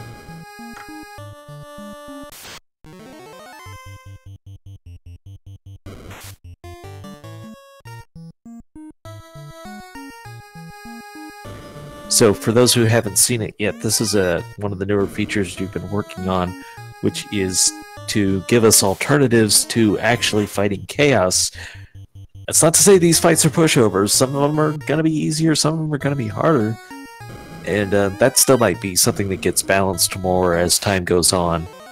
And I'm hoping for even more options than that. I can't wait to go in there one day for Agama's Revenge.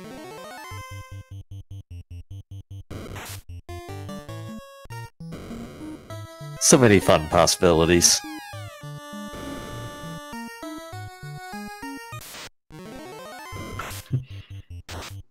Dealt over 100,000 damage. That's a pretty long game for Tristal. And for everyone. I mean, by contrast with the Swiss rounds of the tournament, we're going to be expecting times more in the hour-and-a-half range. So at least a solid 20 minutes added by this minimum. And joining us in chat is tonight's victor, GG Tristal. What'd you think of that entrance shuffle showcase? It was pretty interesting. I definitely learned some things and made one pretty huge mistake, which I luckily self-corrected quickly enough, I guess. Okay, that brings up one question, and I'm sorry if I've overstated this tonight, but when you realized you didn't have the loot, you didn't check the Temple of Fiends chests. Yeah, I mean, it's pretty unlikely, right? It would have been spectacular, but no, it ended up being in, I think, Earth level 4, so... Right, yeah, so not too bad, I guess. Not too bad.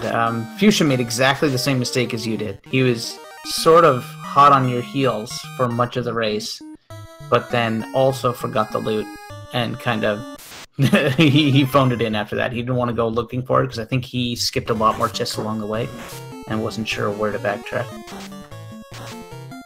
Yeah, I got sort of lucky in terms of where it ended up being. I didn't have to deal with Marsh or Ice or I'm sorry, Marsh or Ordeal.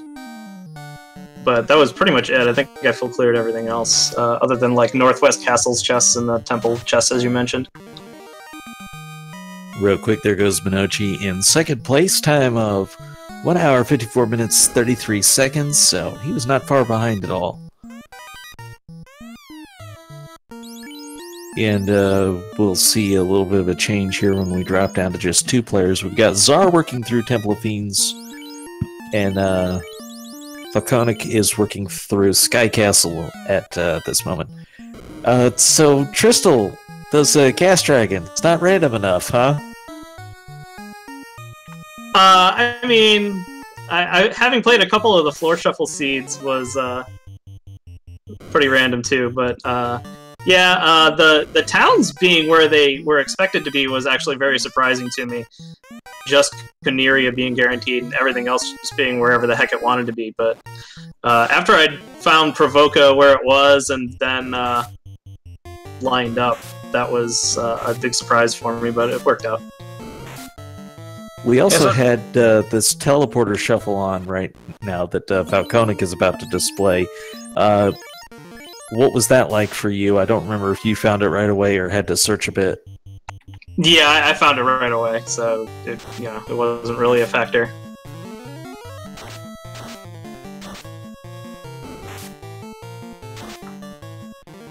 Did you encounter or manage to avoid the Warmechs? Because we had a couple of sightings, and I'm just trying to remember who was fighting them. I avoided the Warmechs. I did not see any. We got 2, and I know one was Czar, so I think the other one was Fuchsia.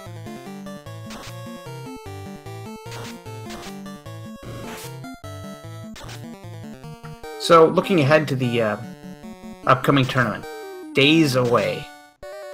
We how ready are you? Have you been practicing, especially doing anything different, or just sort of the same old, same old? Like, how do you get ready for a big event like that? Yeah, just put in the time, really. Over the past since the flags were announced, really over the past month, we've been doing a few of these races on Speedruns Live. So I feel like I've got enough practice in. I need to do at least like one more before the actual tournament races, just to make sure I can hold on what flags I'm actually using, since we're doing so many different sets of flags. This and some other stuff too, that I don't want to get confused while I'm running it and think I'm in Floor Shuffle or something crazy. But yeah, just do a little practice. It's not really too bad. So I have a question for you, as someone who obviously plays the game as well as anyone. Does doing something like shuffling the entrances, is it too random so that it's madness, or does it give you even more opportunity to play well as someone at the top of the game? I think the one big thing it does is, and we actually got to see this in really good detail in this seed more than any of the other ones I've done with this, is that you get access to some late dungeons very early on, and that helps you power level very quickly. Obviously, the bonus experience in gold in this one was kind of ratcheted up pretty high. Even without it, just early access to Sea Shrine or Mirage Tower or something, you can really power level pretty quickly, and that's a nice feature. Chaotic for me, but I'm a veteran of such things as Dragon Warrior Randomizer Chaos Mode, and that's about as random as it gets, so bring it on. That does bring up a curious question about your decision to re-roll the party. Was it first thought was Black Belt with the bonus experience, and then level 1 nuke changed plans? Yeah, precisely. I did still want Heal 3. I debated doing 2 red mages and a black mage, and I, in theory, could have just done 2 red mages and a white mage, but I always want to make sure I have access to warp if I can. Red mage doesn't really guarantee you that quite like black mage does. Usually really, really important. Not so much in this seed, really, but I just like having access to that. But yeah, that was the thought process, is that, you know, I'm just gonna be magicking everything to death anyway, so there's not really a need to buff a black belt that high. Real quick, let's say a GG to Czar, who pulls off the sub 2 hour on this one, 159.11. Other big question is, how do you adapt to the changing NPCs and NPC shuffle pools? So how do you work out that, hey, there's this many items left in this many locations? I just kind of keep it in my head. The only notes I really take are I write down where all 4 elemental dungeons are and the TOF.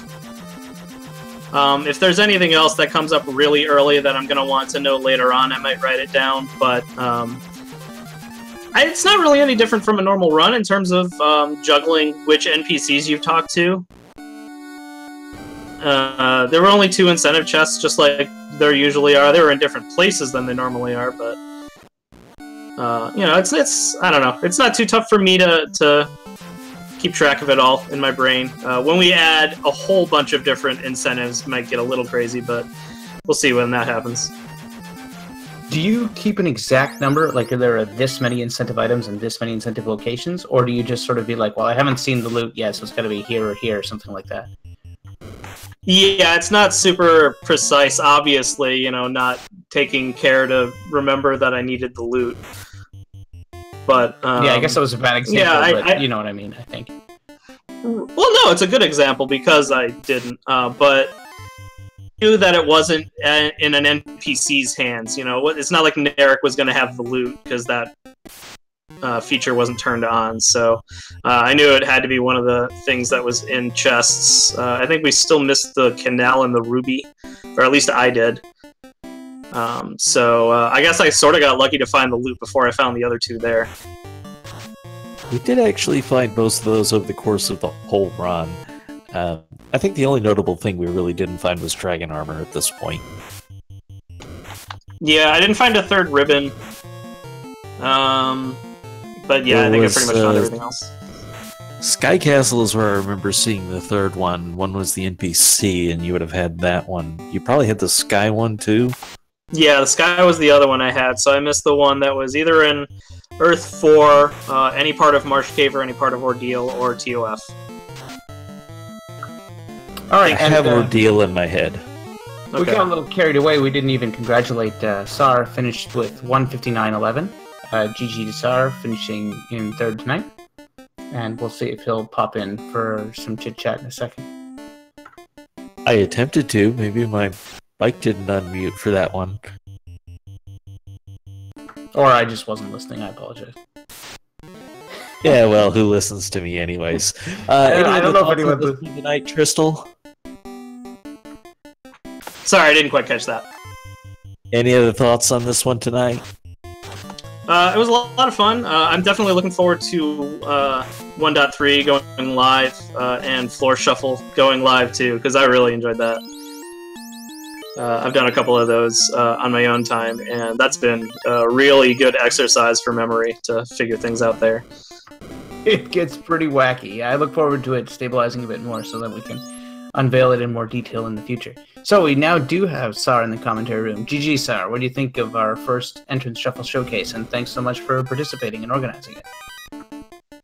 Well, I hope everybody enjoyed. I over-prepared as usual, but that's what I do, so I'm pleased with 3rd place. GG to Tristal and Monochi. Well played, gentlemen. And before you complain about ZRNG, you were not the only one to see Warmack. I didn't think so, but he did show. A good effort by Philconic here. He fell a little bit behind by not getting the canoe early, but here he is just picking up the loot, so he should be in total go mode now. And, yeah, for like his, I don't know, literally 10th race or something of FFR, this is a very strong showing for a newcomer to the community, so I'm impressed, and I'm just waiting for him to finish this off now. So Zar, any other thoughts come to mind that you want to share about this one? Well, it was interesting to begin. I thought that I made some good plays early, but finding the rod was kind of late, and obviously thereafter I didn't find the loot until almost the end.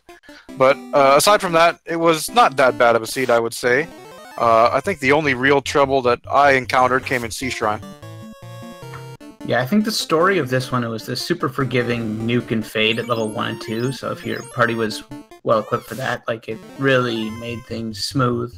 And then the kind of interesting nuance of finding the bottle in Earth, having to return that to get the Oxyl, to go to Onrak, to go to Temple of Fiends to rescue Sarah, to get the rod to continue Earth. I thought that was a cool little sequence there. It looks like Falconic has done pretty well for himself considering he's new to this. Indeed, and that hopefully shows anyone that you can pick this up pretty quickly, and I hope you'll try it if it looks fun to you. They still have a day to sign up for the tournament, right, Czar? Sign-ups close at midnight tomorrow, so make sure you get signed up before then, and come on to the Discord if you need more info, or just type FFR in the chat. So approximately 24 hours remain. Go ahead, Czar, hype up the tournament now. It's going to be looking really interesting. We have 43 entrants. I anticipate we'll get a few last-minute entrants. Prizes will be offered. The Swiss stage will move on to the bracket stage, and we'll have a little bit more difficulty going on. As for entrance shuffle and floor shuffle, these have not yet been confirmed for the bracket stage. I don't want to confirm them if they're not ready, because the last thing we want is bugs. I know a lot of people are hungry for it, but we will do what we can, but I can make no promises on that.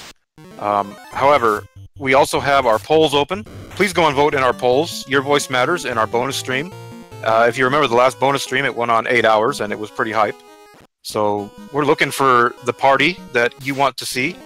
We're looking for what kind of lizard you like, and we're looking for which sword you think is the best overall for the night.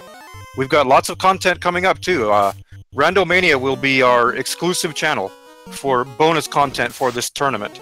So make sure you tune in here to not miss anything. I think Falconic got away from that without seeing that the gas dragons actually had vanilla poison damage. Uh-oh. There's no way. Uh-oh. Apparently there's a way. Well, you know, I mean, new to the game, it's awesome. I said earlier... At least he has the crown.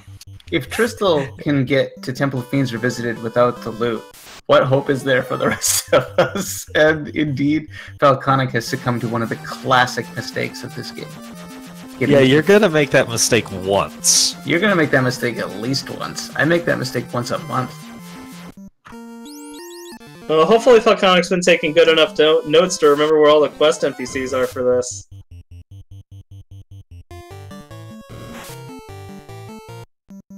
Yeah, he didn't sign up for this race lightly. I expected he would be, you know, a half hour to an hour behind. And he's pretty much on pace here. He's just got to do this fetch quest and he can dive right back into Topher. So, good for him. Yeah, honestly, he's seriously putting everybody on notice for this. You know, coming out of nowhere, and he's really not that far behind here. Imagine when he gets, you know, a couple more, a dozen races under his belt, he's going to be right up there, I think. I agree, a strong showing, and a promising showing as well. We've got a lot of dark horses, I think, coming in this tournament. No one is safe, and the great thing about having a Swiss rounds before we go into brackets is it's not just one and done. It's not just somebody gets lucky on you in one seed and a stone touch red giant ruins your run. It's gonna take a couple of matches to knock you out. So if you're able to put up strong showing after strong showing, you're gonna be rewarded for it. And not just get Tristal in the first round and get eliminated. No offense, Tristal. Actually, you wouldn't take offense. That was a compliment.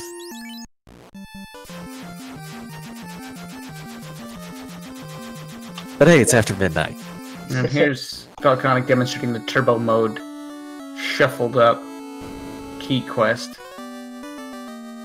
We'll see if he even bothers to check any of the key chests or if he just heads right back to the Temple of Fiends. I think this is a really maybe good this showcase. because it's here and he doesn't have dragon armor, but otherwise I can't imagine. As one of the devs, I'm tickled pink that everything worked perfectly and it wasn't soft locked. And I could look back now and say, yes, what a fantastic demo. Let's just stick with worked. We found out there's different NPC logic. They're incentive logic, anyways. Yeah, I'll look into that. Oh, did we discover something? If you paid attention to the nuance, because of how we found the TNT, this is following a different logic than what we have in the live version currently. Yeah, the point was that the TNT wasn't required, but it was still incentivized. And in the current production version, if something like the bridge isn't required, it loses its incentive status and doesn't get shuffled to an incentivized location anymore. But the TNT was in an incentivized location, so got to find out exactly what happened there. But it's a subtle thing, but it could be significant if you're paying really close attention and trying to use those like subtleties, I guess you will, to your advantage. That would have been unexpected. So I'll find out what happened eventually. Well, this event was productive as well then. Excellent. Yeah, this was a test as we went along. Yeah, I like live testing. I don't always test, but when we do, it's in production.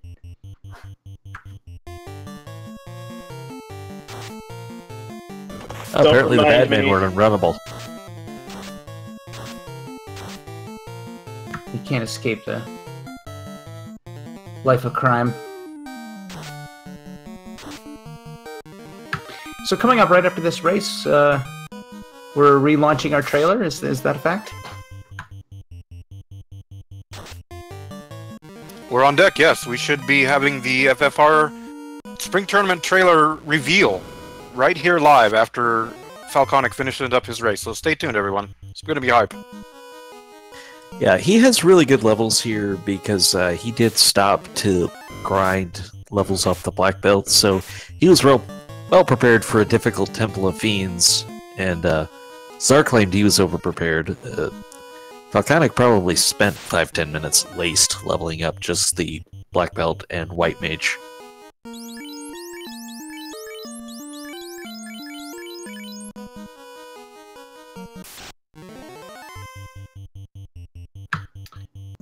And as the Randroid says, if you like what you see, our runners would love a follow. It's Sardia, CZARDIA, Falconic, _FF, Fuchsia Fantasy, and Crystal MTG. And of course, if you're interested in Final Fantasy Randomizer development, I've started streaming some of the dev work on it. I'm Nits __, the underscore so nice I scored it twice. And Trenton GL, my co-commentator. Did those Earths just have Death Touch? Oh yeah, I got wrecked by those. They went right after my white mage, and I had to reset. That was the other chest I found interesting. I don't think I saw either you or Fuchsia check it in Earth Cave. That last one before the vampire. I did. It didn't have anything significant. Okay, I just missed it. That's on me then. Yeah, that was when I was still hunting for the loot.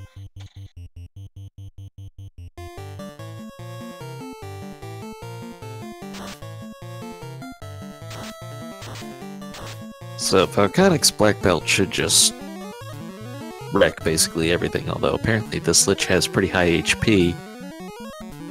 The 200% stats is a little bit higher than we've played with for much of anything lately. Did that cause a little bit different thinking, or cause you to have to change strategies against anything?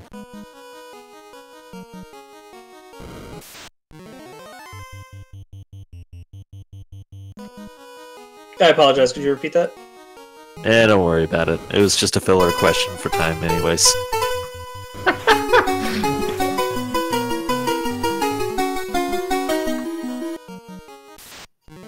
Okay, I'm guessing that somebody took our advice, but let's not draw attention to that. Falconic about to get to the carry fight now. If the FF in Falconic _FF stands for Final Fantasy, I think I see what's happened here.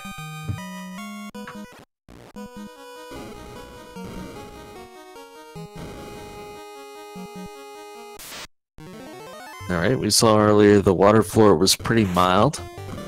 Although he is on a different place in this encounter table, he didn't do a hard reset going in here.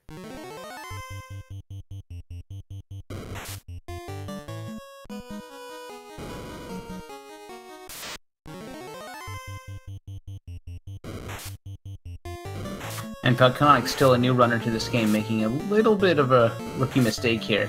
You can delay some of these encounters by stepping on all of the squares that are immediately, okay, the bottom row of any inside room. It's kind of hard to describe, but it's easy to get once it's shown to you. And those tiles, because they have a graphical detail, won't trigger random encounters. It's the wall adjacent to a door. Yeah, like inside the room adjacent to the door, like the bottom row of the room, if you will. Yeah, now outside of the room, the tile in front of the door will also not have an encounter, so there's an extra one there too. Yeah, so just running along the inside walls at the bottoms of rooms is a way to reduce your encounter rate. And that's something that Falconic will certainly learn in time. Probably very soon. And there he goes past Kraken. Just one more fiend in his way to get to the final boss. Hype building. I'm ready for this trailer.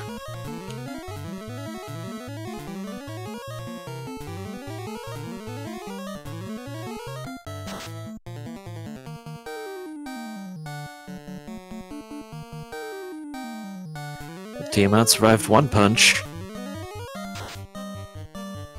Or one set of punches, as the case may be.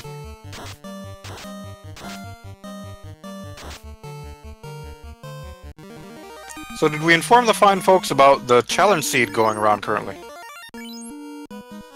No, we didn't. Go for it. We currently have a challenge seed going. You can check out our Discord for more information. Just a little friendly competition to get people interested in the pre-tournament hype. You can see if you can place among our top finishers in that seed. Again, for more information, check out the Discord. And during the tournament, we're going to be doing little, bonus content here and there like this, such as shard races, such as perhaps even solo or special challenges, single class challenges. These will all be exhibition. However, they will be supporting the main tournament. And Randomania will be hosting all of these bonus events, as I said, so you can only find them here. And Randomania has always been a very good partner for our tournament and events, so we strongly encourage you, if you're not already, follow the family of Randomania channels for this and more great content. Now this is interesting. Falconic's party is really geared for single target damage here, so this party isn't well equipped for this, but he got off a good fade there finally, and his black belt looks like he's going to be to the task. But his black mage got one shot and things could have turned ugly, but I think he's going to emerge okay. Yeah, he can still punch things pretty easily. As long as they don't pull out some nasty skill we haven't otherwise seen. Tornado's not that nasty. But, yeah, it's all good now. That was closer than I bet he wanted for a turn there. See, now Crack could have been bad without the ribbons, but Falconic is done 4th place, time 2 hours, 17 minutes, 49 seconds, and a very good race, very good showing for him in this, which was just pure chaos.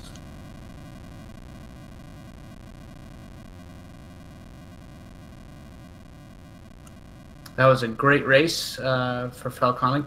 Think nothing of the 4th place. The time and when you put him up against the competition that he was put up against, it's only natural. So that is wonderful finish, and I'm sure just the start of a hopefully illustrious career for our new community member. Zara, do you want to do anything else to set up the video, or do we want to switch over to that when Nora's ready? That's all on Nora. We're waiting for him to get everything ready on that.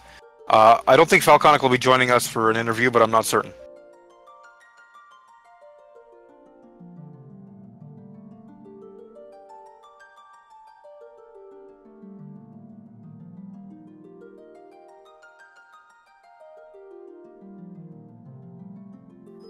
We will find out about that momentarily.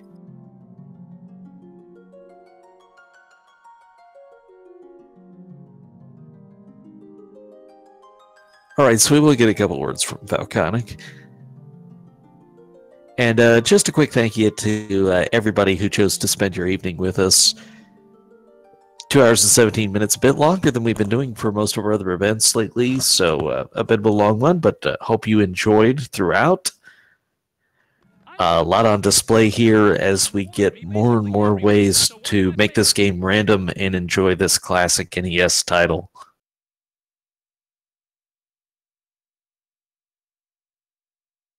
Yeah, it's going to be great. Our next bonus event is going to be on the 29th, which is Tuesday. Please see the Discord and schedule for more information on that. That's going to be our Swiss matchup reveal. And thereafter, we're going to have another entrance shuffle race, this one which will include floor shuffle. We're continuing the hype, but I want to set the record straight. This is early hype. These are alpha builds. We're doing as much testing as we are showcasing tonight, and it's a lot of fun to be able to do it in front of everybody like that because we've gotten to that point. But one step at a time for Final Fantasy Randomizer. And if you really like this and you thought it was awesome, the alpha website that will have access to these features should be going live as soon as we can make it happen. And I look forward to anyone who's wacky and crazy enough to help us test and debug and root out all these errors to get involved, because it's that easy and there's no pressure, there's no races, there's no schedules. You just help us out when you want and you have a good time doing it. So that's another angle if you're more of a low-key kind of gamer.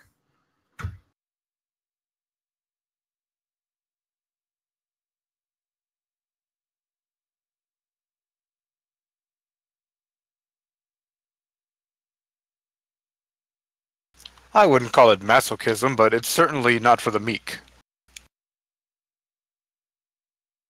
Czar, could you go ahead and pull Falconic in here, please? There we go. GG, Falconic. Hello, hello. Well played. 217.49, a really strong finish in tough competition. What do you think? Oh, I was not prepared for that. I think that might be the first time I've ever done TOFR without the key. So I didn't even know that door was a thing. That happens to everybody at least once, I assure you. That's fantastic. So, yeah. That and I skipped over, I think the biggest hurdle for me, I skipped over Garland the first time I went into TOFR. I just got the chest and left, and that not getting Sarah, that put me in for a loop. So good race, though. Oh, yeah, those are mistakes that you're only going to make a handful of times, maybe never again if you're lucky, or not for a long time. And considering how new you are to this game, you did really well. You availed yourself really well and impressed a lot of people tonight. So we just can't wait to see you out there again. And thanks for coming out. Thanks for having me. It was short notice, but I had fun. We're glad you did. We had fun with it as well, and look forward to seeing more. Nora, I think if you're ready, we can go ahead into the video. It's trailer time. Yes, all credit to Will Cleosis for putting together this trailer, and everyone who did voiceovers, everyone who contributed, thank you so much.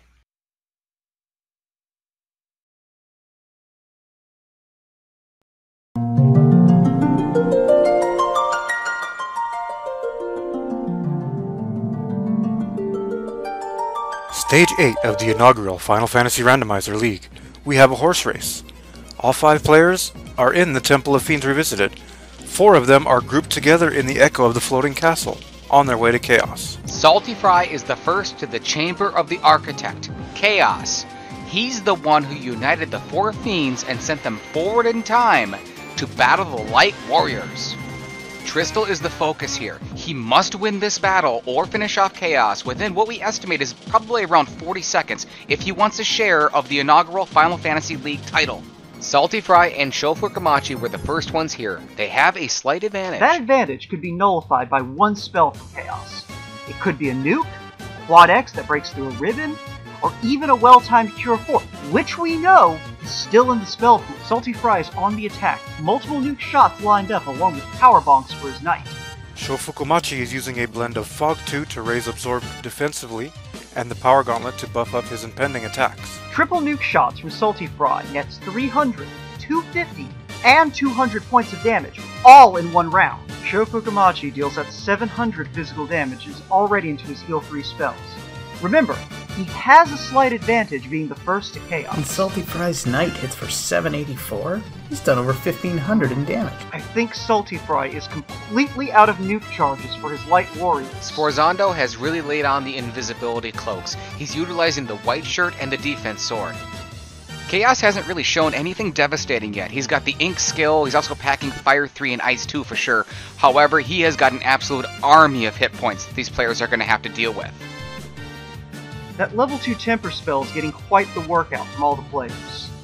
That's right, all 4 players are using a blend of Fade, Nuke, and Ice 3 attacks, along with Fast, Temper, and the Power Gauntlet's Saber spell to buff up their physical assaults. Chaos is looking for his first casualty, Sforzando's Ninja. It looks like a direct hit knocked him down to 1 knee. What a battle this is. Now, Salty Fry is bringing out Bane in an attempt to win this race. And remember, these 4 players have no clue that they're all fighting Chaos at the same time. There it is, we have a winner! Yes! Shofukamachi takes this amazing, tight race with an official SRL time of 2 hours 28 minutes flat. Congratulations, Sho. Tristal has got to make his move right now, and he knows it. There's only seconds that remain if he wants a share of this title. Oh, here comes the heat. It's a nuclear from Chaos, and Tristal takes out his red mage and his black mage. His ninja hanging on life support. Tristal's gonna have to find a way to make this happen. It's gonna have to be real soon. This could not have been worse timing. And now Chaos brings back Fire 3, inflicting even more damage into the chances of Tristal getting a share of this title. 9 hits from Salty Fry's Knight takes out Chaos, finishing with an official time of 2 hours, 28 minutes, 13 seconds. 1150 from the Knight, not enough! Yes! But another critical hit from the 6 HP Ninja does the job. Tristal finishes with an official SRL time of 2 hours, 28 minutes, and 41 seconds. Wow. What a race!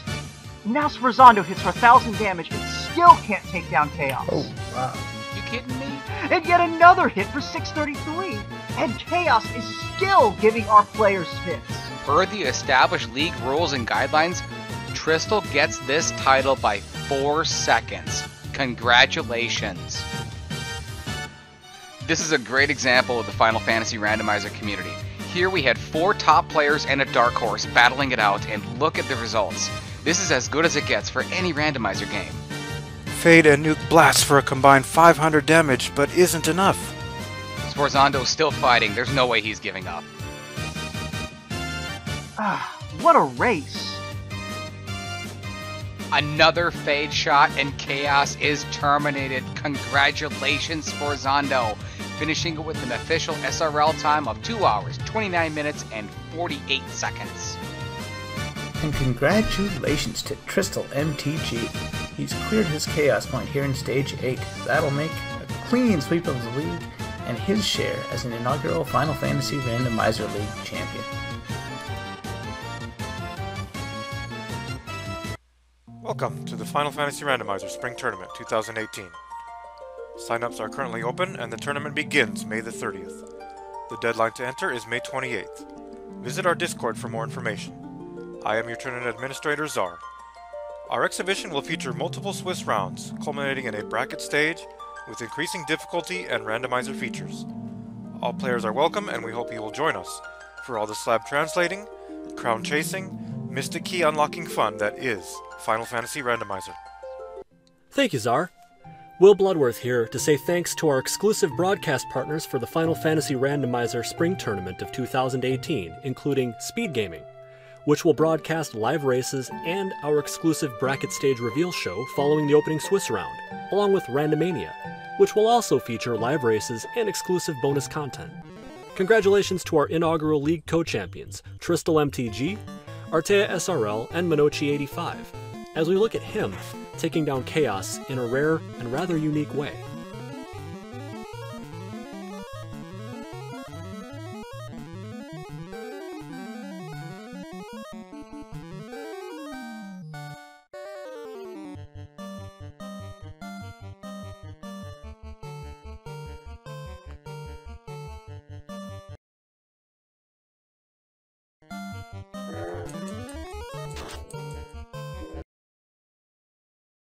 Minochi fires X-Fur from his White Wizard and it hits! Chaos is defenseless.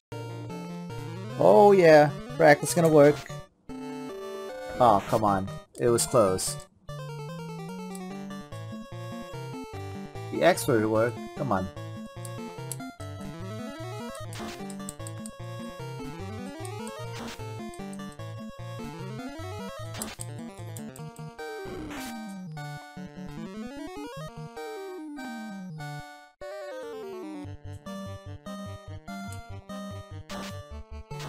Oh no.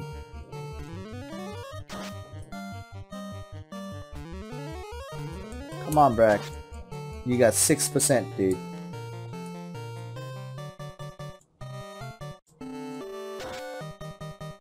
The black mage is down and the red wizard is limping around. The red wizard fires yet another Brack at Chaos. Broken into pieces, Chaos is done. Oh yeah, Brack strats.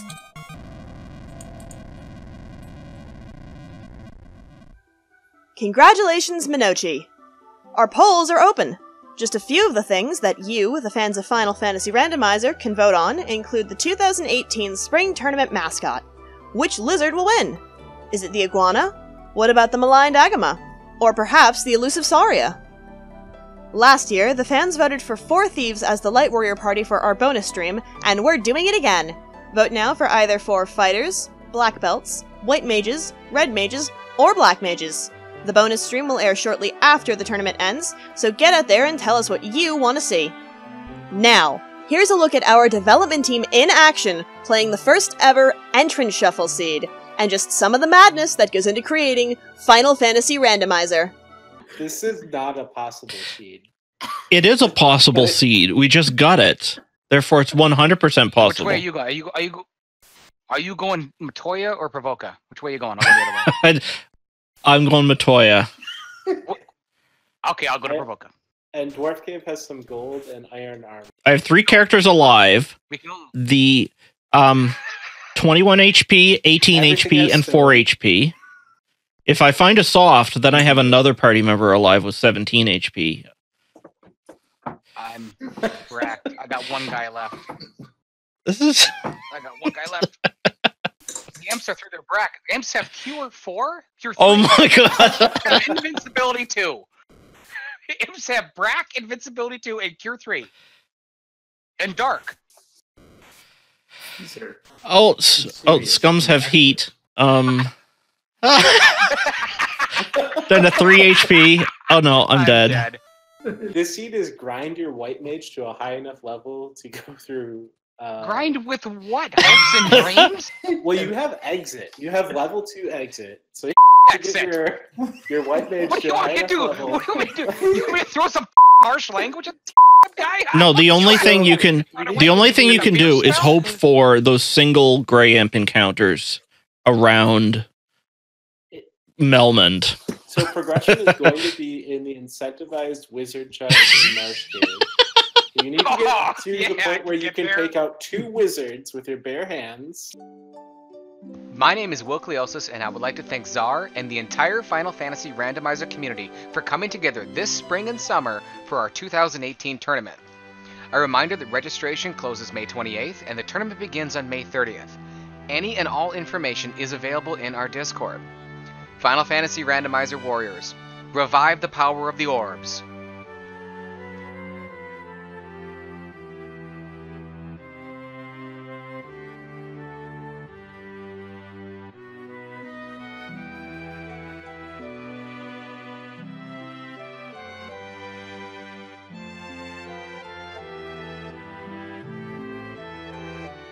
Let's see what these imps do.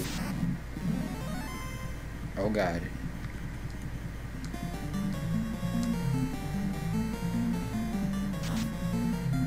Hey, he died.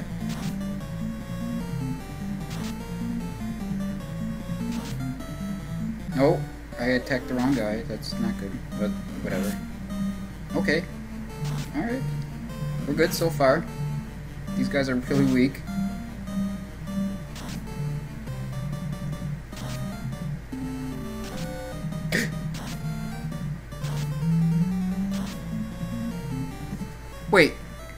Wait, that didn't happen. How did you... What? Hey, you snuck this in here. You...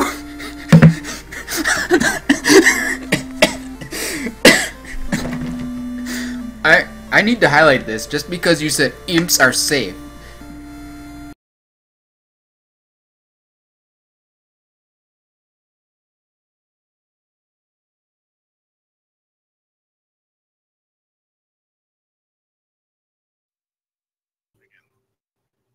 If you've never done this, make sure one of these days you examine the graveyard at Elfland. That's all I have to say in response to that last bit there. Thank you to everybody. Thank you to everybody who shared your evening with us here on Randomania. It was a blast. Nits, everybody who participated, thank you. Woat for doing the tracking. Am I forgetting anyone, Nits? Our illustrious restreamer Nora and the Randomizer community are partners in the upcoming tournament. It's a pretty hype trailer. Thanks big time to Wilkliosis for putting that thing together. It's so inspiring and fun cooking up that. It's like that live stream was there and we were all watching it for the first time. And just squeezing in some sound bites was a lot of fun. So I hope everybody enjoyed it, and I hope you're all hyped to the max for the tournament that's coming up, because I know I am, and I look forward to covering it and getting in there and see who takes it. All right, so 23 hours left to get in. Certainly hope you will. Thank you, everybody, for spending your evening with us. Hope you've enjoyed it. And we're going to send you to a good place from here. Sforzando is doing some randomizer tonight for Link to the Past. He is one of our regulars, participant in the league and a regular broadcaster. And hope you'll all have a great rest of your evening.